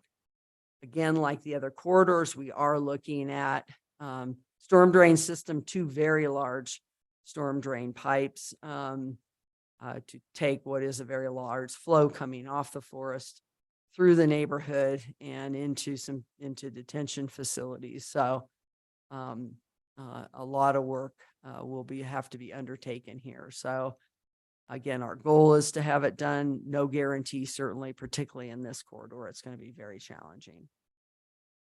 But so far, we're getting good response from the community. And we also have completed our archaeological survey, both within the Copeland and Peaceful Way flood corridors, and it's underway this week for the government tank corridor as well. And as I mentioned earlier, we have a phase 2 alluvial fan restoration project above the 420 road in the Campbell corridor, which was approved by the board in September. And they actually started that work. Well, they'll start that work tomorrow because that was approved this morning. Or no, this was approved before Schultz Creek was approved this morning. So they've started this work, and this will be very helpful to this watershed as well. So again, it's the on-forest measures that really make the difference. And there's one of our stars, Alan Hayden. And as I mentioned this morning, Schultz Creek, the phase 2 for erosion control up through the upper creek of Schultz Creek, that was approved, and they will begin construction on that very shortly. I want to get that underway very soon. We've got a communication going out to the public, should be going out to the media and then to the public this week, talking about construction will be underway. This is, of course, a very, very popular recreational area, particularly for bicyclists. Have a lot of mountain biking in this area. So there'll be a lot of information available for them to be able to try to be safely traverse the area while we're in construction. So just really ask people to be careful while they're out there. This is very important work to reduce down the level of erosion that currently is going into both our plug and spread, our alluvial fan restoration just above the city's detention facility, and reducing the amount of sediment in that detention facility so that it can reduce the flooding downstream. So Starting to lose your voice there, Lucinda. Sorry. all right, I'll try to keep it back up, keep it a little bit louder. So thank you. So excited to be, moving forward with this element, and which will then conclude the district's involvement with Schultz Creek. The city has a project underway between Mount Eldon Lookout Road down to Highway 180. They secured a grant from NRCS and will be restoring the channel and fan through that area, which is a really positive project for that area. And then my understanding is they're going to launch in here next spring with the final section of work between Highway 180 and the Rio, connecting that drainage to the Rio de Flag. So, okay. And this is just a photograph of the plug and spread. We did have a couple of events in this watershed, fairly small, as you saw, but the plug and spread, did what it was supposed to, slowed down the water, dropped out the sediment. Good photograph there of it in action. And then another project that we expect to get underway here shortly is final phase 2 of the Parkway Sediment Basins project. This is just upstream on the Spruce Wash corridor, museum flood area corridor, Spruce Wash, just upstream of Linda Vista. And as you're aware, we constructed one of the 3 basins this past spring.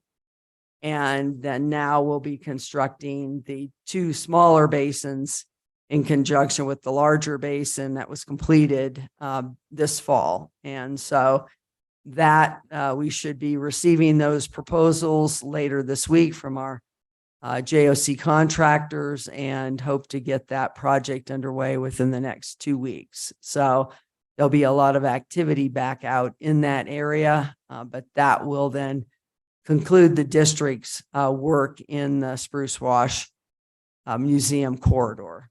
And the city, of course, has a number of projects underway. If you've been out there, they're relocating utilities so that they can do invert Grandview, so it can carry additional water. They're also working over at the Wedge and be doing more work there this coming spring. And their slate of projects will continue to move forward in that corridor. But importantly, the sediment reduction measures that the district invested in will contribute to the successful operation of those, of course, going forward. So excited to get that wrapped up as well. With that, I'll go ahead and turn it over to Sean to cover a few highlights in terms of the financials. Thank you. All right. Thank you, Lucinda. Good afternoon, Chair, members of the board. So like Lucinda mentioned, this is just going to be a brief update regarding the financials for the flood control district. So the big thing that we wanted to share was that we recently submitted reimbursement requests for various projects that were done in FY23. This includes some NRCS projects, both on museum and pipeline. There was a small project that was in 2023 that was under NRCS for museum. So we went ahead and submitted the request for that piece, as well as the first round of reimbursements for the Wapaki Brandeis corridor. We also did get a chance to submit the Forest Service work reimbursement. That totals about 6.5. But there were also some remaining funds with DFFM, and that was in reference to the channel stabilization projects that we did in the spring. So we are working on getting that piece submitted as well. That one's still pending, but the Forest Service, Good Neighbor Authority, and the NRCS projects have been submitted. So we're looking at a total reimbursement request of about 15.2 million. One of the key things about this reimbursement request is that we are working with our partners to look at if there's any ineligible cost that may be associated with these reimbursements. As you may recall, we did mention to the board previously that there was the possibility that some of the work that was done to get these projects done were going to be deemed ineligible. And if that does occur, those costs will be allocated to the district. So we're working right now with NRCS to see what type of cost, if any, are ineligible, and then we will go ahead and adjust that accordingly to our budget. The second update that I wanted to bring to the board's attention was around the Protect grant. So you probably recall back on August 16th, we did submit a application for the Protect grant, which is aimed at looking at projects on Highway 89 in the government tank corridor. That application again was done August 16th. Hopefully we will hear fairly soon on the status of that project. That grant does require a 20% match. The district, in partnership with MetroPlan, did submit a grant to AZ Smart for that grant match. It was approved back on July 21st. So we're hoping that we will hear news soon regarding this Protect grant, knowing that we do have the match for it.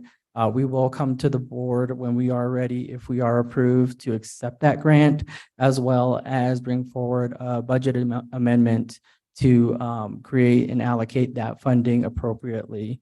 So those are really all the updates that I have for the financial piece. The district does continue to work with our vendors and partners to process invoices as soon as possible to ensure future reimbursements can be completed. And we will be coming back in the coming months to provide a broader update with regards to the financials. Thank you. Thank you. I do have one question about potential government shutdown and how that would impact our reimbursements and the work done if that were to happen. Certainly, if we go into a shutdown, it will stop progress on their. We've submitted the first round, probably pretty close to submitting a second round of reimbursements. Certainly we'll do so before the end of the calendar year, and it could slow down their ability to process those.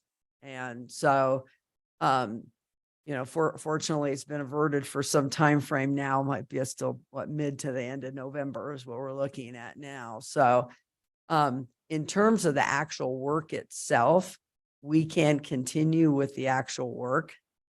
I think that there has been some concern, at some point, if it were a really extended shutdown, at some point that could become problematic financially, because if we're not getting reimbursed, then where's the cash flow coming from? Right. So it could become a concern.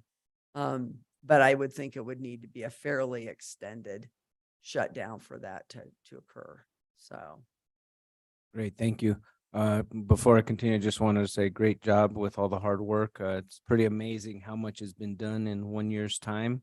I was recently, when I was in DC, I was talking to a commissioner from New Mexico that had to deal with the big fires there, and he was just in awe at the ability of our county to be able to put in that work and the different types of flood mitigation efforts that we're able to do. We really are cutting edge, and so kudos to you and your team and everybody in the county that has contributed, and the vendors, to make all this mitigation happen. Thank you. Thank you. Are there any other comments from board members? Yes, just Supervisor Horseman? Yes, Sorry, I thank, can't hear you. I can't see you on the screen, so okay, thank you sorry. for about- chiming no, in. Thank you. That's okay. So I appreciate the very thorough update. And, just where we are, job well done. It's just been amazing to see all of the tremendous work that's being done here and by the flood control district and obviously our private partners.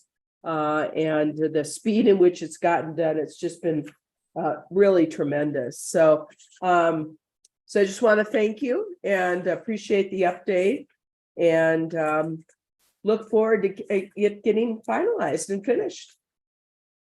And I would like to extend to all of you as well, individually, or in twos, I guess, to, come out and see. There's a lot of work underway right now on Forest and it's pretty interesting. So if you'd like to do a tour, certainly let me know. I'd love to get you up there to see what's going on, both with the Campbell and the Copeland corridor, the big alluvial fan restoration. And thank you, Chair, for mentioning that about New Mexico.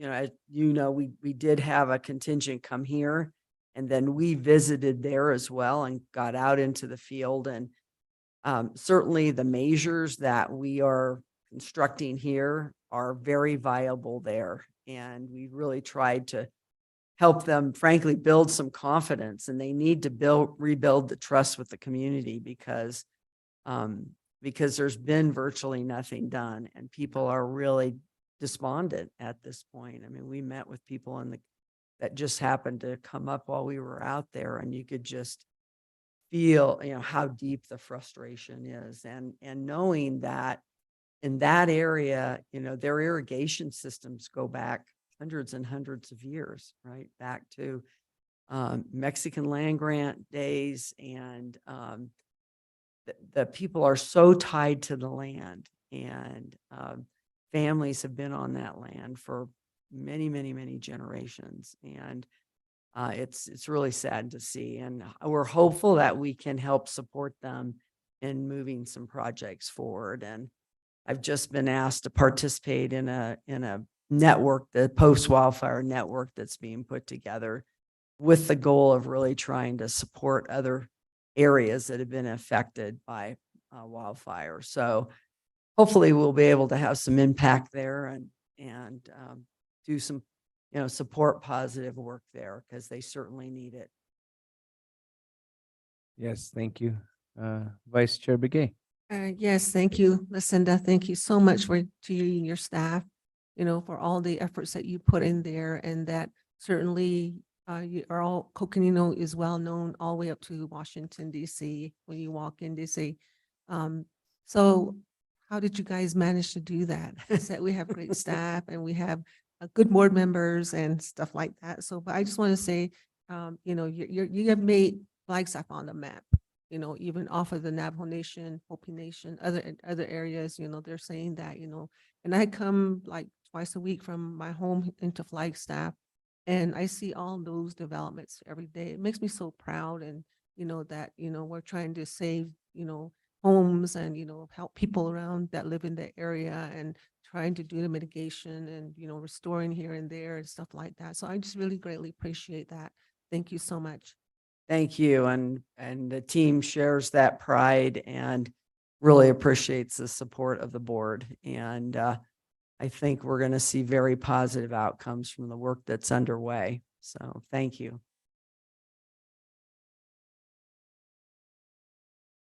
Thank you. Are there any other questions or comments? No? All right. Well, thank you very much. Appreciate the conversation or the presentation. Are there any other items? No. In that case, this meeting is adjourned. Thank you, everyone. Chair, we need you to resolve back as the board. Oh, I let's move forget that one. I move that we resolve back to as the Board of Supervisors. Okay, we have a motion by Supervisor Horseman. Can I have a second? Second. Second by Vice Chair Begay. All those in favor? Aye. All right. Now, meeting adjourned. Thank you, everyone. Thank you.